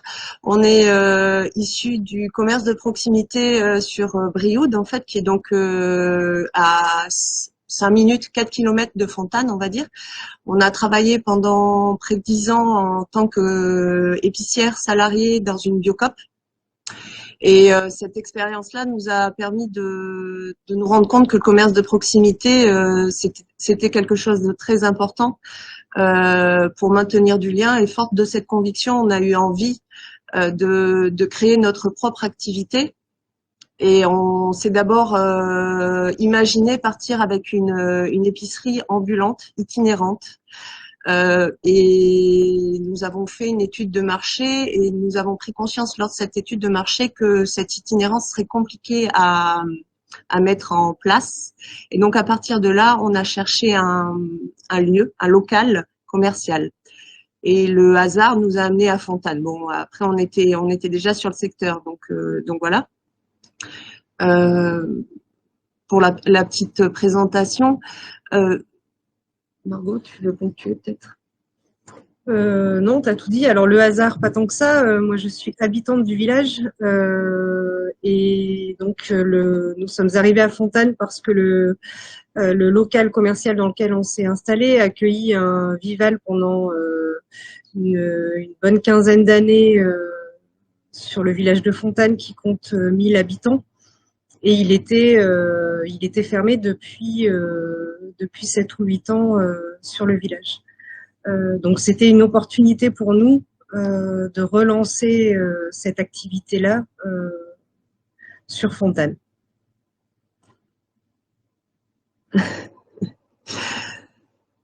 Le local commercial, pour préciser, appartenait au moment où on s'y est intéressé, il appartenait à la communauté de communes du Brivadois. Il était donc fermé en très mauvais état. Il avait subi plusieurs dégâts des eaux, il n'y avait pas eu d'entretien vraiment du local. Et on est entré en négociation avec la communauté de communes et très vite on s'est tourné vers Village Vivant qui était en lien avec la coopérative auvergnate pour racheter le local. Pour ce qui est du lien avec la coopérative auvergnate, en fait, il s'est fait au tout début où on a monté notre projet. En fait, on voulait avoir une activité avec entrepreneuriale, mais avec une logique plus en scope. Donc, on s'était renseigné auprès de l'Union régionale des scopes pour savoir si on pouvait faire partie de ce type de structure. Et c'est eux qui nous ont envoyés vers la CAP, puisque c'était plus précisément leur cœur de métier que d'aider des commerces de proximité dans l'alimentation. Finalement, notre témoignage, il est un peu à la marge de vos situations à vous, parce que nous, on est issus en fait, on est porteuse de projet. C'est une initiative privée avec une logique entrepreneuriale qui va plus vers de la coopération, de la coopérative, une mutualisation de services. Voilà, c'est un peu à la marge de ce que vous vivez en tant qu'élu sur vos communes. Vous avez la volonté de faire vivre le commerce. Nous, on est venu avec notre idée de faire vivre le commerce de proximité, mais issu d'une initiative privée.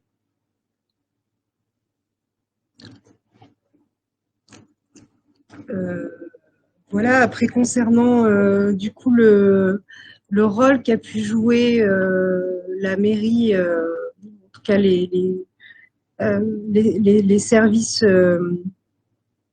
autour de chez nous, le local appartenait à la communauté de communes de Brioude, donc à quelques kilomètres de chez nous. Les négociations n'ont pas été simples pour pouvoir intégrer ce local-là. Sans le soutien de Village Vivant, on n'y serait jamais arrivé. Pour être clair, l'initiative d'épicerie, de petites épiceries de village avec des propositions de produits locaux, c'était un projet plutôt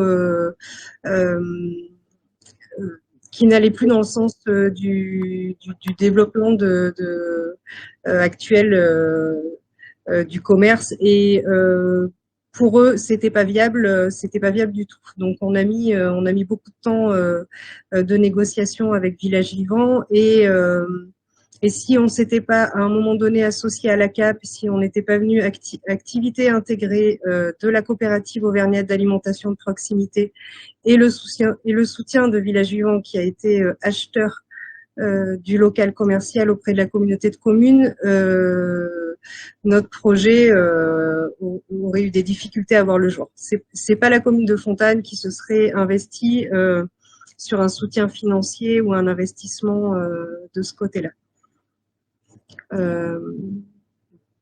Voilà. En tout cas, pour l'instant, on est là, on est bien, on est ouvert, et les villageois jouent le jeu, et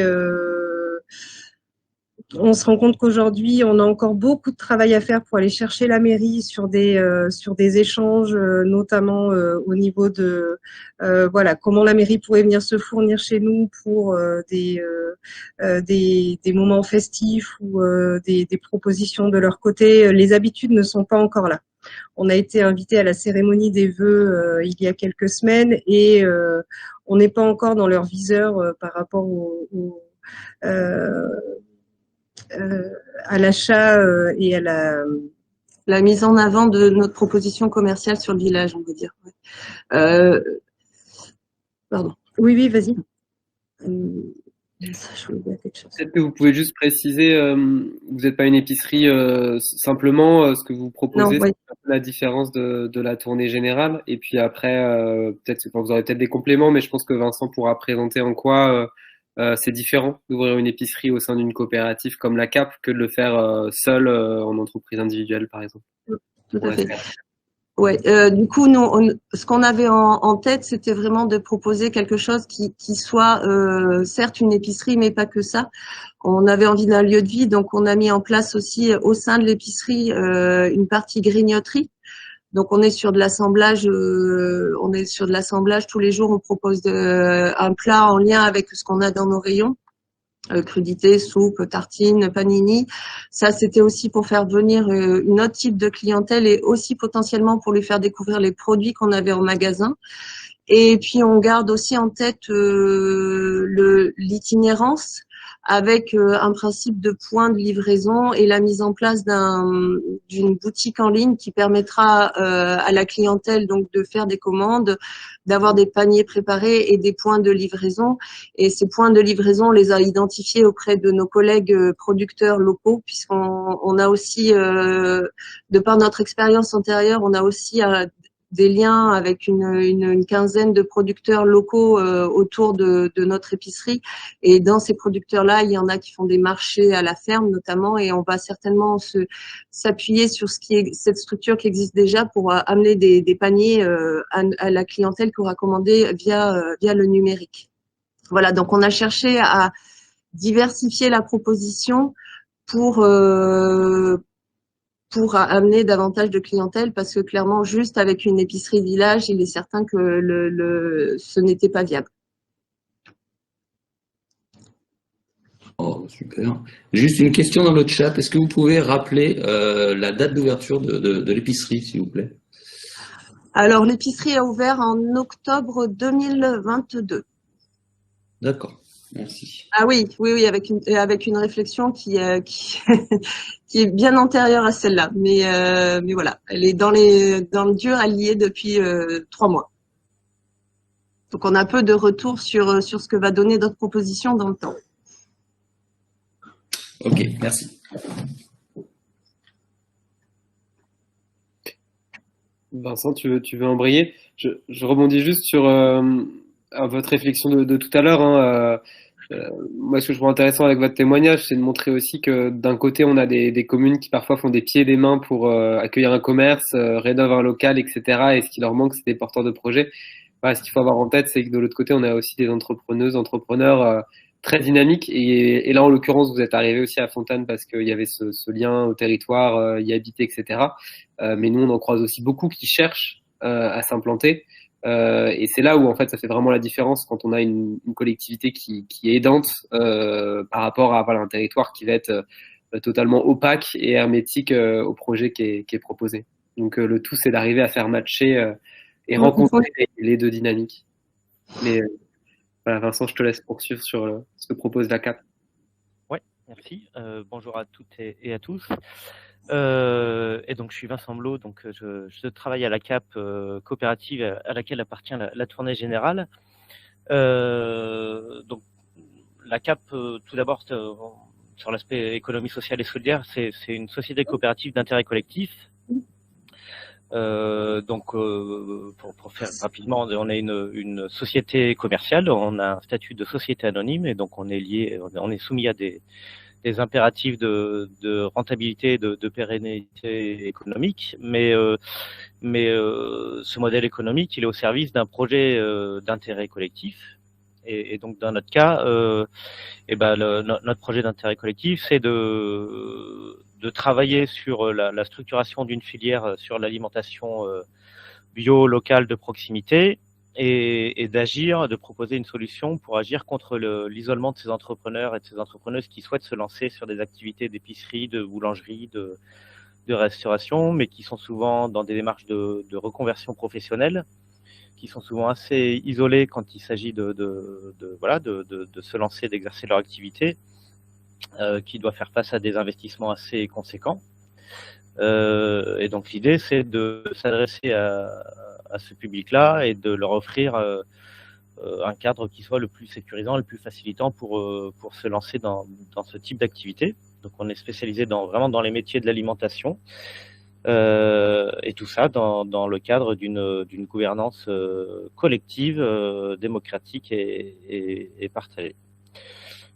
Donc concrètement, pour poursuivre cette finalité d'intérêt collectif que je viens de vous présenter, comment ça se passe? Eh ben en fait, la coopérative, elle rassemble des entrepreneurs dans les métiers de bouche et les métiers d'épicerie.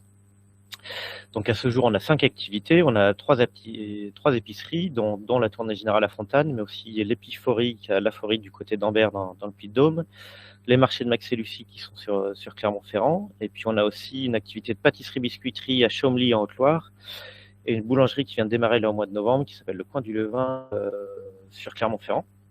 Et donc ces 5 activités, on pourrait penser qu'elles n'ont pas grand-chose à voir les unes avec les autres, eh ben, elles ont en commun d'être en fait une seule et même entreprise, la CAP.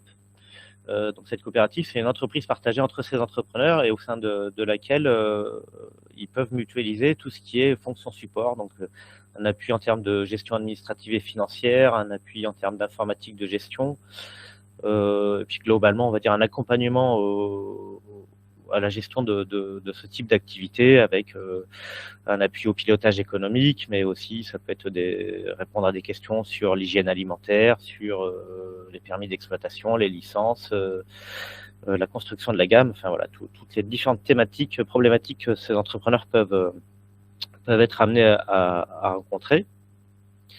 Donc en gros, c'est des activités indépendantes qui sont globalement isolées mais qui mutualisent au sein de cette coopérative des outils qui viennent répondre à leurs problématiques.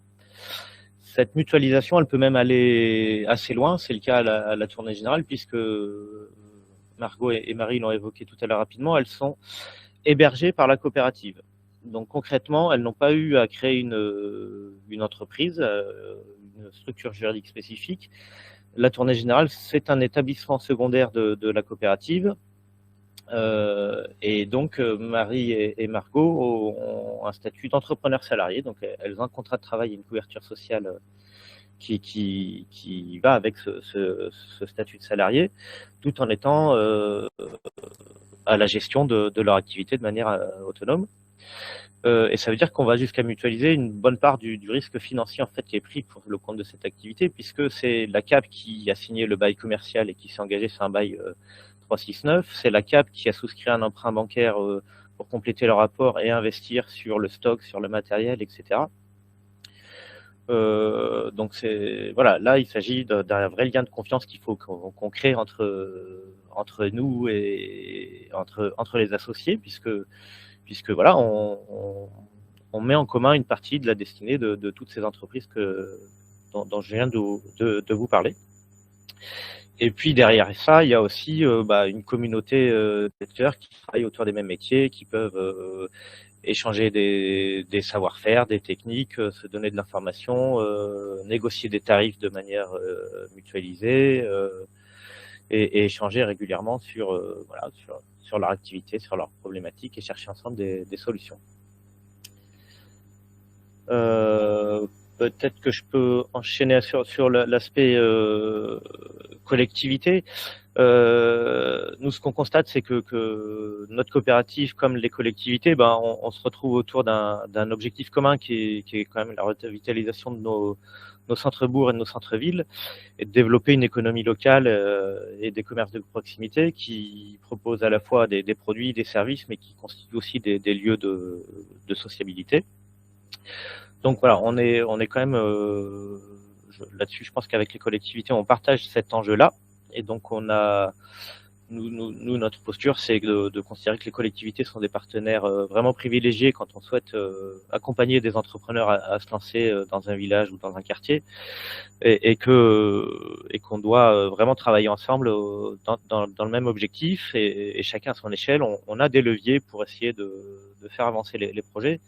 Alors Thibaut en a parlé pas mal tout à l'heure, mais c'est vrai que la mise à disposition de locaux commerciaux, dans certains cas de fonds de commerce, de licences, ça c'est des leviers qu'ont les collectivités pour faciliter le démarrage de commerce sur leur commune.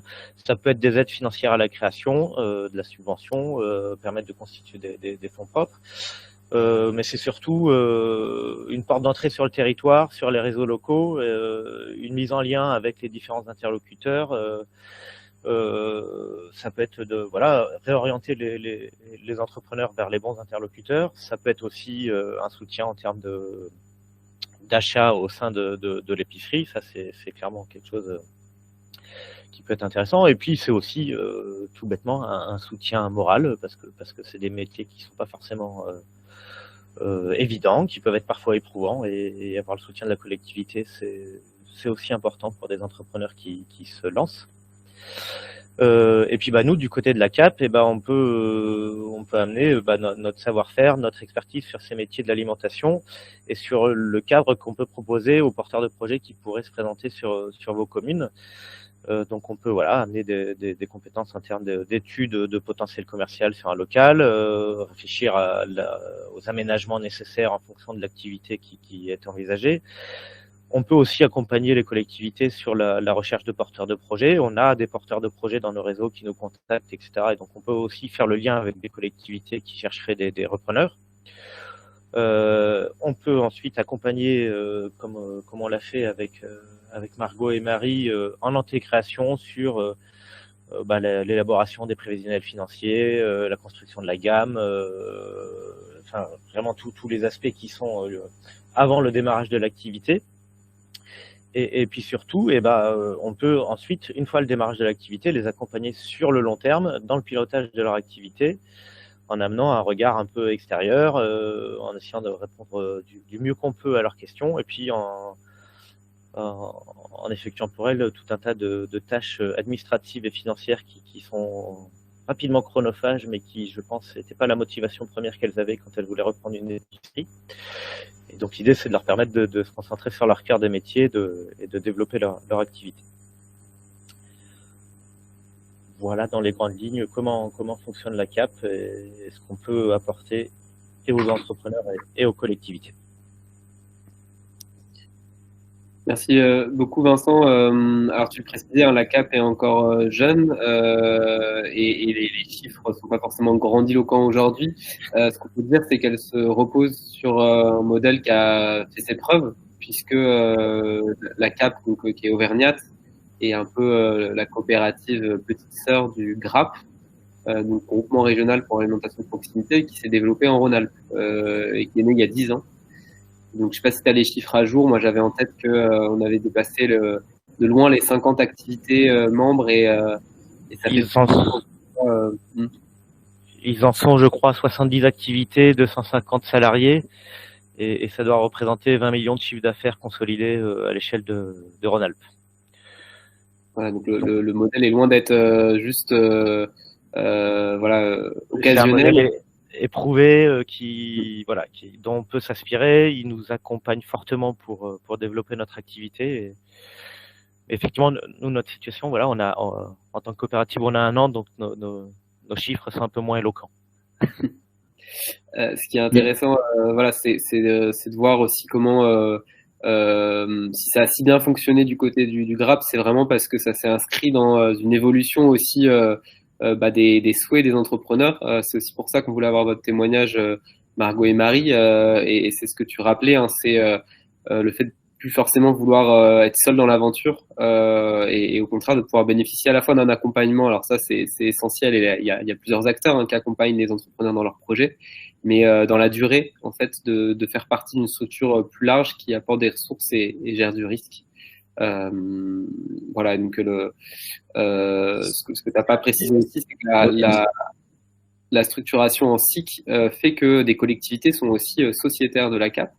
Et donc, on est sur une structure qui est vraiment voilà, à cheval entre le public et le privé. Vous avez à votre administration aussi des collectivités qui ont pris du capital, mais du coup pris aussi une partie du pouvoir décisionnel. Est-ce que ce type d'organisation existe dans d'autres régions, là, ou c'est que en région Aura? Alors, à ce jour, il y a donc le GRAP qui est le modèle historique qui a 10 ans. Nous, on est le premier projet d'essaimage de ce modèle-là côté Auvergnat, on a 1 an. Et là, on est en échange avec le GRAP et une coopérative sur les Pays de la Loire qui envisage de développer une structure similaire. Et donc, ils sont au stade de l'étude de préfiguration, mais on a bon espoir que ce modèle puisse s'essaimer rapidement sur d'autres régions.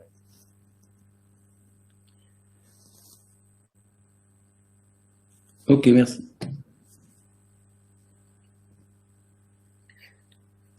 Alors, s'il n'y a pas de complément à apporter de votre part, est-ce qu'il y a des questions suite à cette intervention pour Vincent, Margot et Marie avant de passer au tour de table des partenaires? Pas de questions dans le chat.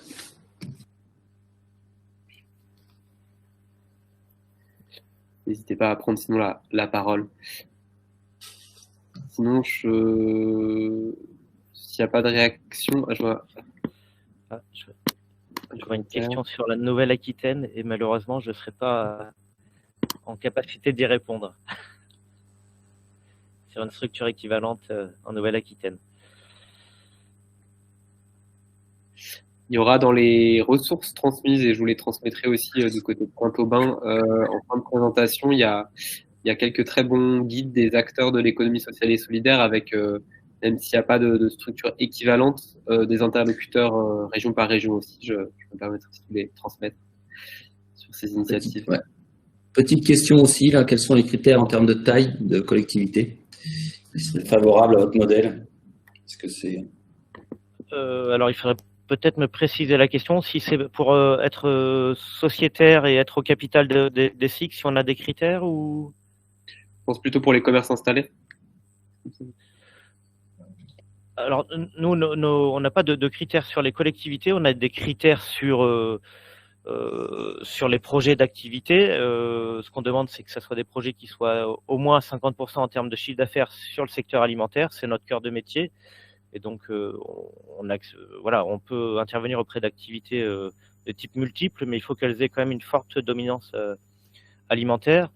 Et ensuite, on a des critères qui sont plus liés là à notre projet de structurer une filière alimentaire bio et locale. Et donc, on a des critères d'approvisionnement en circuit court et en produits bio, puisque c'est quelque chose qu'on souhaite collectivement défendre. Donc voilà, on a plutôt des critères sur les activités. Et puis un de nos critères, c'est aussi pour les entrepreneurs de se reconnaître dans ce cadre collectif et coopératif, puisque voilà, ça veut dire qu'il faut accepter la prise de décision collective et puis la gestion mutualisée du risque pour son activité, mais aussi pour les autres activités de la coopérative. Mais sur les collectivités, on n'a pas de critères spécifiques. Oui, on le voit sur le retour d'expérience du GRAP, côté Rhône-Alpes, c'est à peu près 50-50 entre des projets en zone urbaine et en zone rurale. Là, vous avez à la fois des projets à Clermont et des projets dans des villages de moins de 1000 habitants comme Fontane.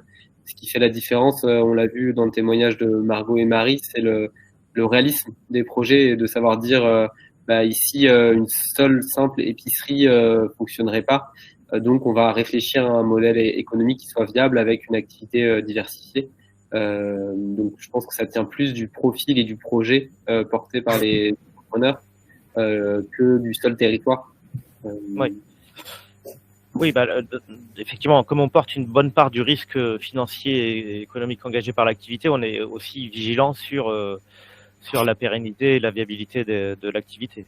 Et donc là-dessus, on travaille avec les porteurs de projets pour affiner le modèle. Le but, c'est que les entrepreneurs puissent se rémunérer et vivre de leur activité, et puis deux, que la coopérative prenne un risque limité en s'engageant à leur côté.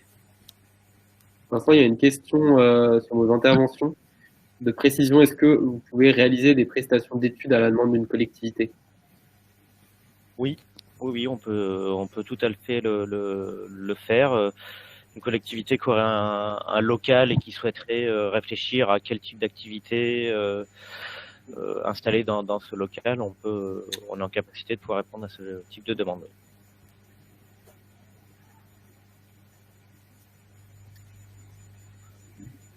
Si vous n'avez pas d'autres questions, je propose qu'on poursuive les témoignages avec la mairie de Ladignac, qui était présente avec une autre initiative qui est de participer à un dispositif national qui s'appelle 1000 cafés, donc qui est porté aussi par un groupe national, le groupe SOS, donc, voilà, qui s'est aussi revendiqué de l'ESS. C'est une démarche un peu différente, mais je propose du coup à Monsieur le maire de faire le retour d'expérience de sa commune avant de passer la parole aux confrères de la Chambre de commerce et puis au dispositif de la NCT. Et donc Clément Rouet, maire de Ladignac. Nous, effectivement, sur notre commune, on est 450 habitants. On a eu jusqu'en 2010 une présence d'un commerce de bouche, notamment un restaurant qui était présent, mais la difficulté de gestion a conduit à ce qu'il y ait une fermeture de ce commerce en 2010. On avait réussi à réoccuper les locaux avec la cantine scolaire pendant mon premier mandat, de 2014 à 2020. Et il nous restait un commerce, une boulangerie, pour lequel on savait que les difficultés et surtout l'âge du gérant de cette boulangerie nous conduirait d'ici 2025 à une fermeture de l'espace de vente de la boulangerie. Donc ça veut dire que si notre commune ne s'était pas engagée sur la recréation d'un commerce sur le bourg, on n'aurait plus à l'horizon 2025 de commerce de proximité sur notre commune. Pour information, donc nous on est à 25 km à peu près d'Aurillac. L'objectif, parce que notre commune a un tissu notamment associatif encore très présent, c'était de pouvoir conserver et créer un lieu de convivialité. Donc lorsqu'en 2019, je me suis rendu au congrès des maires, j'ai eu connaissance de l'agenda rural qui était paru en septembre de la même année et du groupe SOS qui était en train de développer le principe 1000 cafés suite à un appel à projet du gouvernement. Je me suis engagé avec mon équipe municipale qui était en cours de changement, hein, parce qu'on était en 2019-2020, sur ce projet avec l'association 1000 cafés, enfin le groupe SOS. On a été retenu dans le cadre de la réhabilitation d'un bâtiment. Donc ça a été deux éléments qui ont été faits de façon concomitante, c'est-à-dire qu'on a fait les demandes à la fois pour l'exploitation par un mandataire gérant qui sera du coup nommé par 1000 cafés, mais avec notre assentiment. Et dans le même temps, on a fait les démarches auprès des services de l'État, de l'Union européenne via une démarche FEADER, la région, le conseil départemental, la collectivité, donc le PCI, la communauté de communes de la Châtaigneraie cantalienne, pour obtenir des financements pour la réhabilitation du bien, parce que l'un des points qui avait été vraiment abordé par notre conseil, c'était qu'il n'était pas possible d'exploiter le bâtiment tel qu'il était. Donc en fait, il y a vraiment eu deux choses, la réhabilitation foncière, donc là pour lequel on est presque à 1 million d'euros, donc est vraiment très très important pour notre commune et qui n'aurait pas été possible sans le soutien des partenaires que j'ai évoqués tout à l'heure. Et ensuite, il y a aussi les éléments liés à la gérance, et là c'est avec 1000 cafés. Voilà, donc on a été retenu. Pour l'instant, on est la seule commune qui a été retenue dans le département du Cantal par l'association SOS, enfin par le groupe SOS et le projet 1000 cafés. Il y a sur les départements limitrophes, notamment dans l'Aveyron ou un petit peu plus haut en Auvergne, dans l'Allier, des commerces qui ont ouvert sous cette égide-là, avec ce presque label-là. Pour l'instant, les premiers ont ouvert à l'aube de la pandémie, donc en 2020, et ils fonctionnent. Le schéma, du coup, est quand même assez particulier puisqu'on a un mandataire gérant, un gérant mandataire. Du coup, ce n'est pas un mandataire salarié complètement, et le fonds de commerce appartient à 1000 cafés. Donc, le fonds de commerce en espèces qui est à créer, hein, puisque nous, on n'avait plus de commerce, appartient à 1000 cafés. L'intérêt également pour 1000 cafés, c'est de proposer une solution de logement pour les exploitants. Donc, c'est la raison pour laquelle, dans le cadre de la réhabilitation complète, on a réhabilité, alors en l'espèce, nous, 2 logements. Un logement pour l'exploitant et un autre logement qui nous servira pour être loué, vu qu'on a une demande assez forte sur le département pour des locations de logements réhabilités, c'est-à-dire du coup tout à fait décents, notamment en termes énergétiques aussi. Comment ça s'est passé? Donc moi j'ai pris contact avec l'association 1000 cafés, donc comme je vous le disais au congrès, j'ai vu notre référent. La commune a délibéré pour indiquer que le montant du loyer était de 500 € maximum. Donc là, on est justement en train d'échanger parce que pour nous, c'était entendu au niveau commercial. Il y a la partie logement à intégrer aussi. Et donc, il faut qu'on voit, notamment en regardant l'inflation qui a eu lieu ces 18 derniers mois, enfin surtout ces derniers mois, comment on pourrait, avant de fixer complètement le prix du loyer qui est figé après, faire en sorte que le modèle économique perdure pour chacun, que ce soit l'exploitant, mais aussi pour la commune, avec les travaux qu'on a réalisés.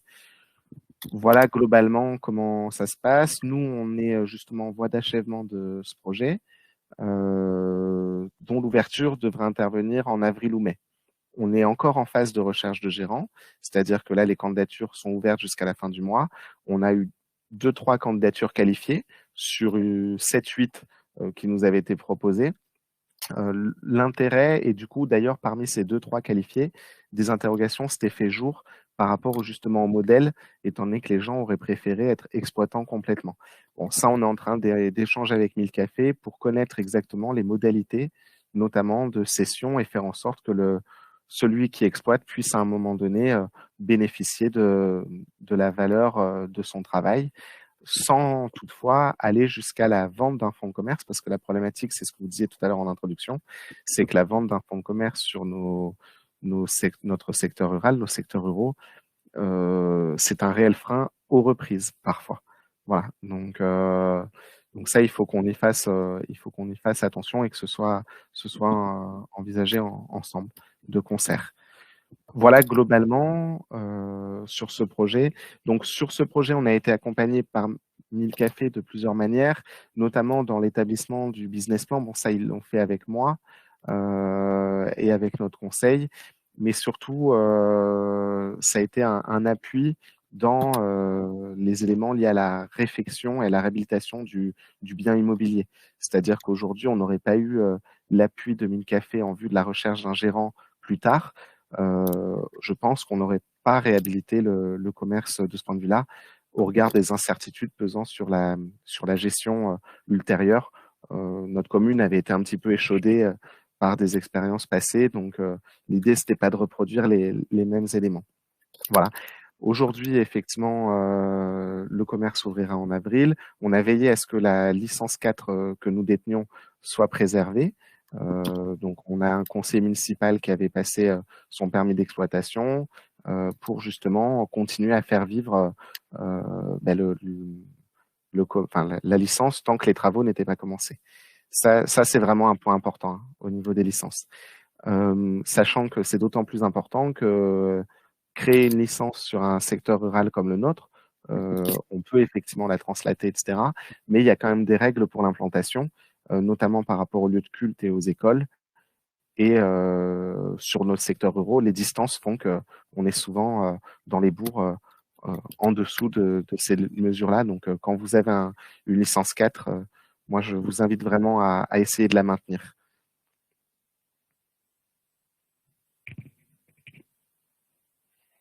Voilà, je ne sais pas si vous avez des questions sur le projet, comment Vous il avez est une développé. Monsieur le maire d'Arc, sur les services qui vont être proposés Ah, au-delà d'une activité de café. ouais, alors du coup, on a une partie restauration avec la spécificité qu'on a souhaité maintenir la cantine scolaire.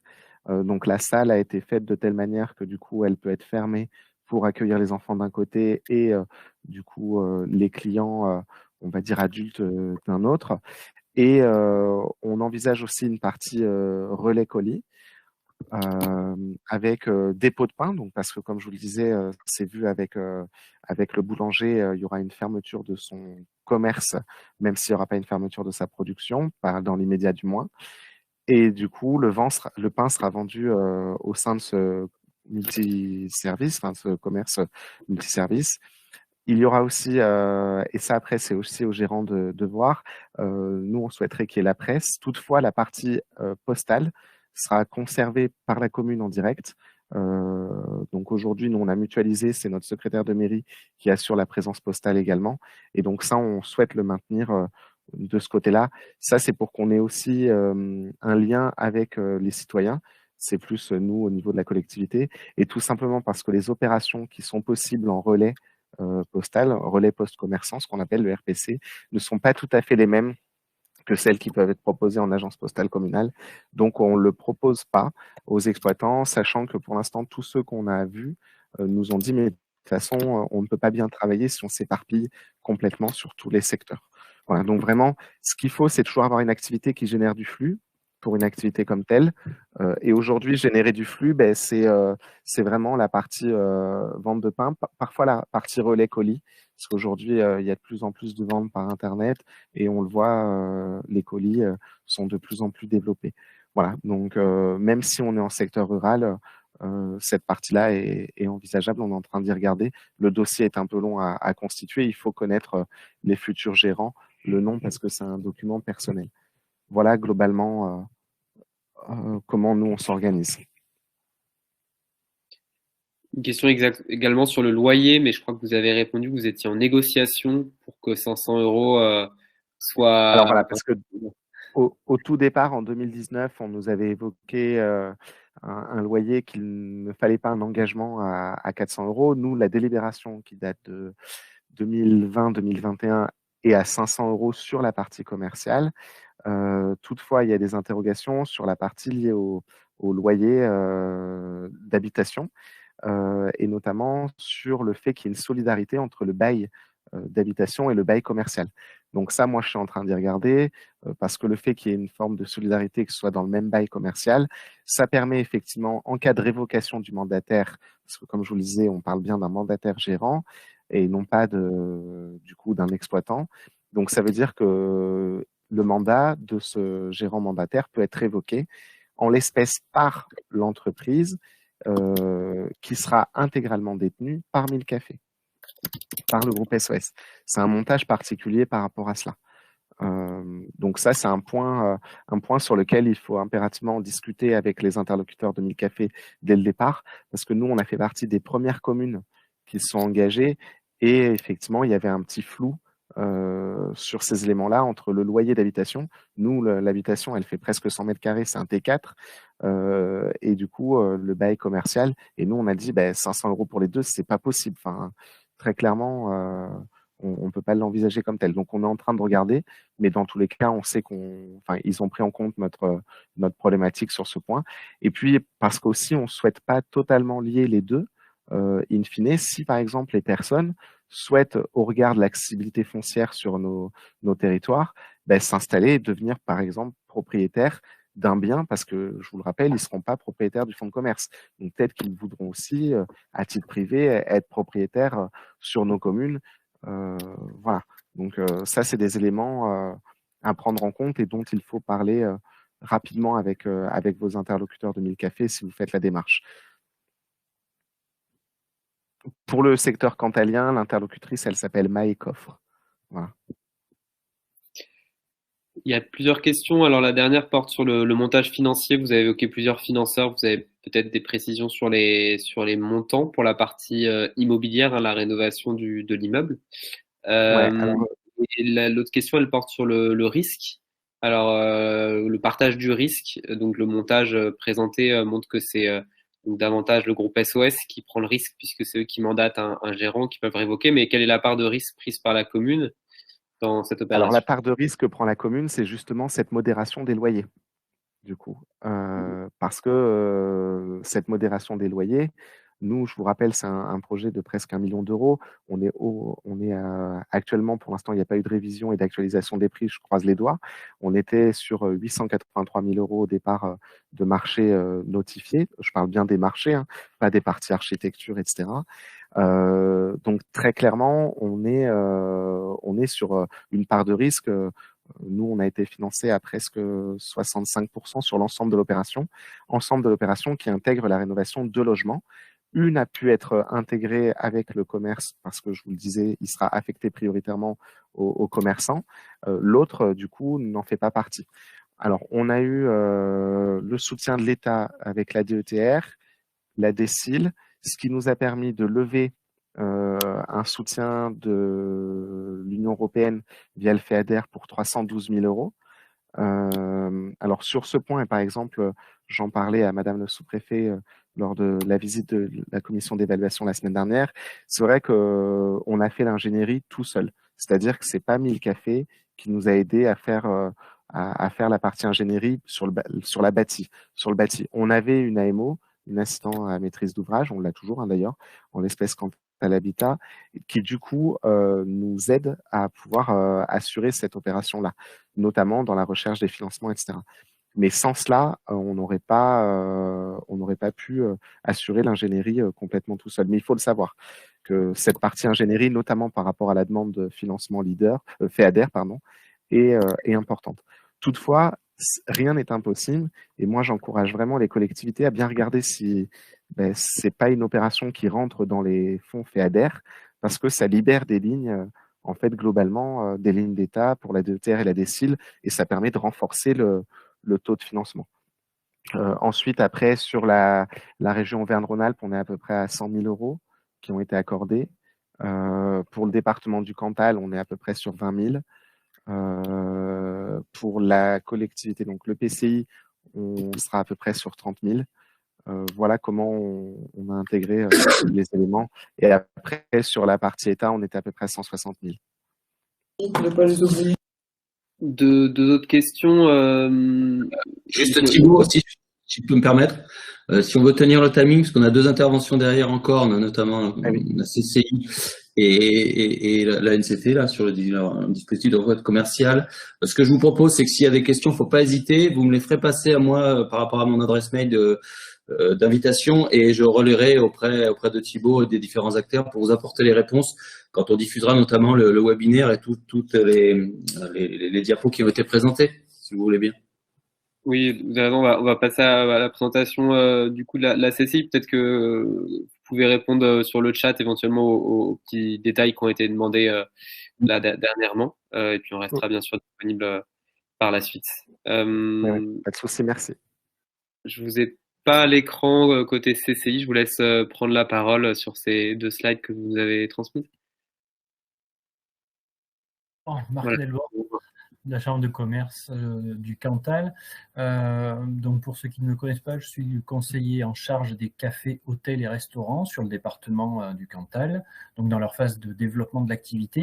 Je prends le relais là, de mes collègues qui seraient peut-être plus à même que moi encore de répondre sur cet accompagnement des communes que la CCI est en capacité à apporter via son pôle appui au territoire notamment. Je pense que certains parmi vous d'ailleurs connaissent déjà les actions qui sont menées et que vous avez à l'écran, d'après ce que je vois. Concrètement, on intervient sur des réalisations d'études d'implantation et de faisabilité. Donc ça, c'est des choses voilà, qui font partie des attributions qu'on peut avoir. On accompagne bien sûr les porteurs de projets, repreneurs d'activités, créateurs d'activités, dans le cadre de la transmission, dans le cadre de la création d'entreprises. Et on accompagne également les communes ou communautés de communes dans cette même idée. On les accompagne également sur la partie recherche de gérants, donc pour accueillir les populations, comme là il vous a été présenté dans le cadre des accompagnements que Thibaut évoquait cet après-midi. c'est une des facettes aussi sur lesquelles on est tout simplement en capacité à apporter un peu de conseil et d'accompagnement. Bien évidemment, si vous avez des questions plus précises et pour tenir les timings, comme le disait tout à l'heure Luc, je ne vais pas forcément aller plus loin dans le détail et je vous laisserai revenir vers nous si besoin. En complément, merci. On est également dans l'accompagnement des communes ou dans l'animation, là pour le coup, des associations, des commerçants et en partenariat donc avec ces associations. On travaille notamment sur des opérations avec le chèque cadeau Cantal. Là, ce sont des opérations de dynamisation du coup du tissu économique local et on met de plus en plus en place, et il y en aura d'ailleurs très régulièrement sur tout le territoire Cantal au cours de cette année, des cafés du commerce qui vont avoir lieu la majorité du temps les vendredis matins sur un format de 1h30, 2h à partir de 8h30 où tous les commerçants d'un même territoire ou d'un même lieu, ville, village, sont conviés à participer pour échanger sur différentes thématiques qui sont généralement définies un peu à l'avance lors de l'envoi de l'ordre du jour. Voilà très rapidement et en synthèse ce sur quoi on peut intervenir, en lien bien sûr exclusivement avec la visio de cet après-midi, puisqu'on intervient sur plein d'autres choses aussi. Merci beaucoup pour cette présentation concise. Et rappeler aussi le nom des interlocuteurs, je pense que c'est important. Je passe donc la parole à la NCT pour évoquer les dispositifs qui sont en train de sortir. Bonjour à tous, donc je suis Arnaud Germe, je suis chargé de mission territoriale Auvergne-Rhône-Alpes à la NCT. Donc j'interviens en fait en appui des services du préfet du Cantal et de la DDT en fait pour apporter des solutions en fait en termes d'ingénierie pour les collectivités. Alors notre cœur de cible, c'est les communes de moins de 3500 habitants ou les communautés de communes de moins de 15 000. Et donc aujourd'hui sur le Cantal, on intervient de manière indirecte sur ces sujets. On a des accompagnements qui sont en cours.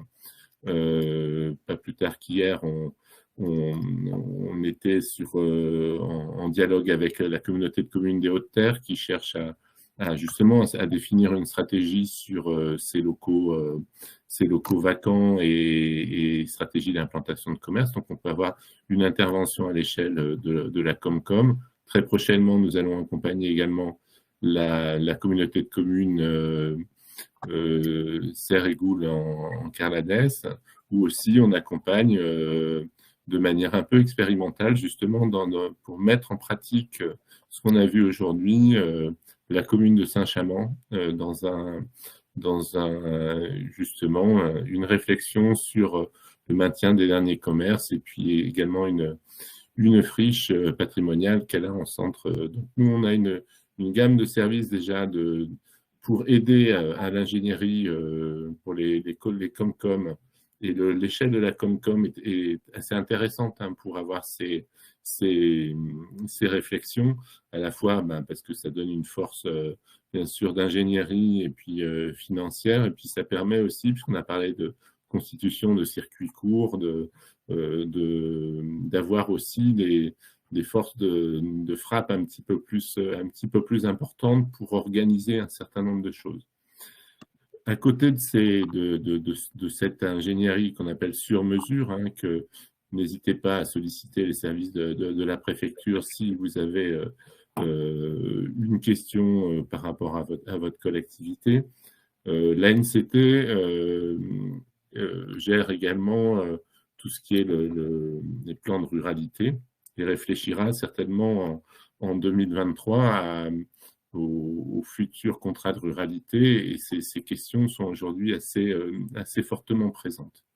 Donc aujourd'hui, ce qu'on est en mesure de dire, c'est que dans le cadre du fonds vert qui vient d'être mis en place par le gouvernement, il y a des lignes spécifiques sur la cohésion des territoires, et notamment des choses qui pourront intéresser sur les aspects de montage immobilier, dont les communes n'étaient pas forcément bénéficiaires jusqu'ici des dispositifs d'État, mais les collectivités maintenant le seront.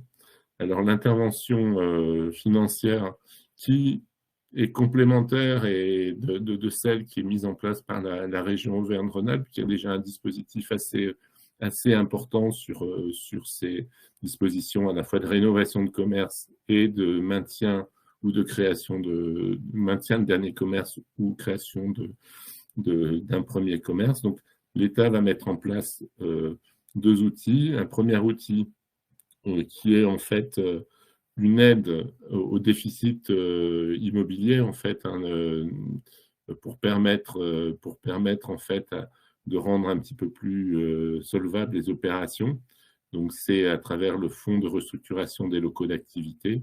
Donc là, on est sur une logique de financement d'un déficit d'opération, donc qui va de l'acquisition aux travaux, qui peut aller jusqu'à 50%, mais bon, c'est vu au cas par cas. Donc jusque-là, en fait, pour avoir une certaine force de frappe, l'État soutenait des grands opérateurs, par exemple des bailleurs sociaux ou la SIC Village Vivant qui ont déjà une approche très professionnelle en fait des locaux.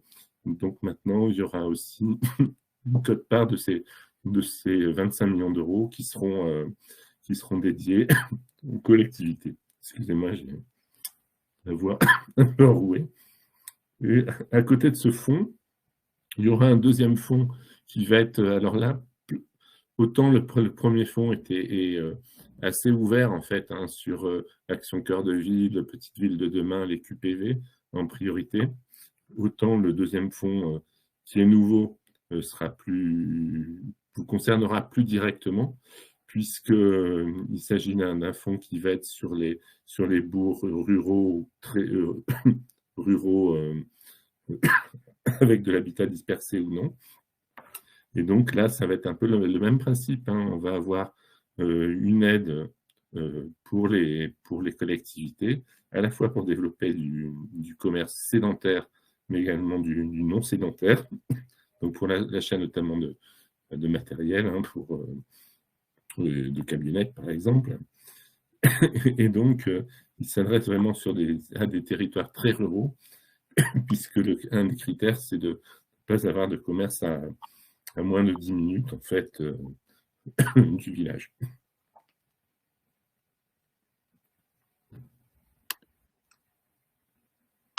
Merci. Je passe la dernière slide qui, du coup, donne en plus une adresse de contact.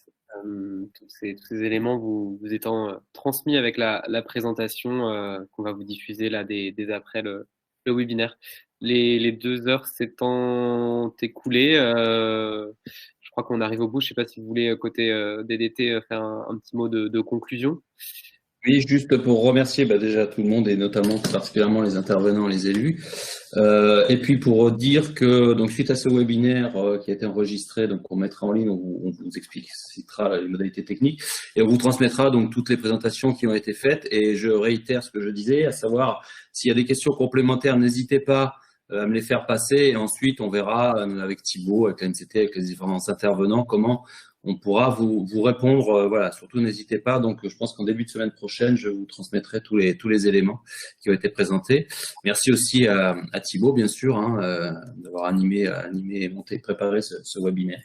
Voilà ce que je peux vous dire.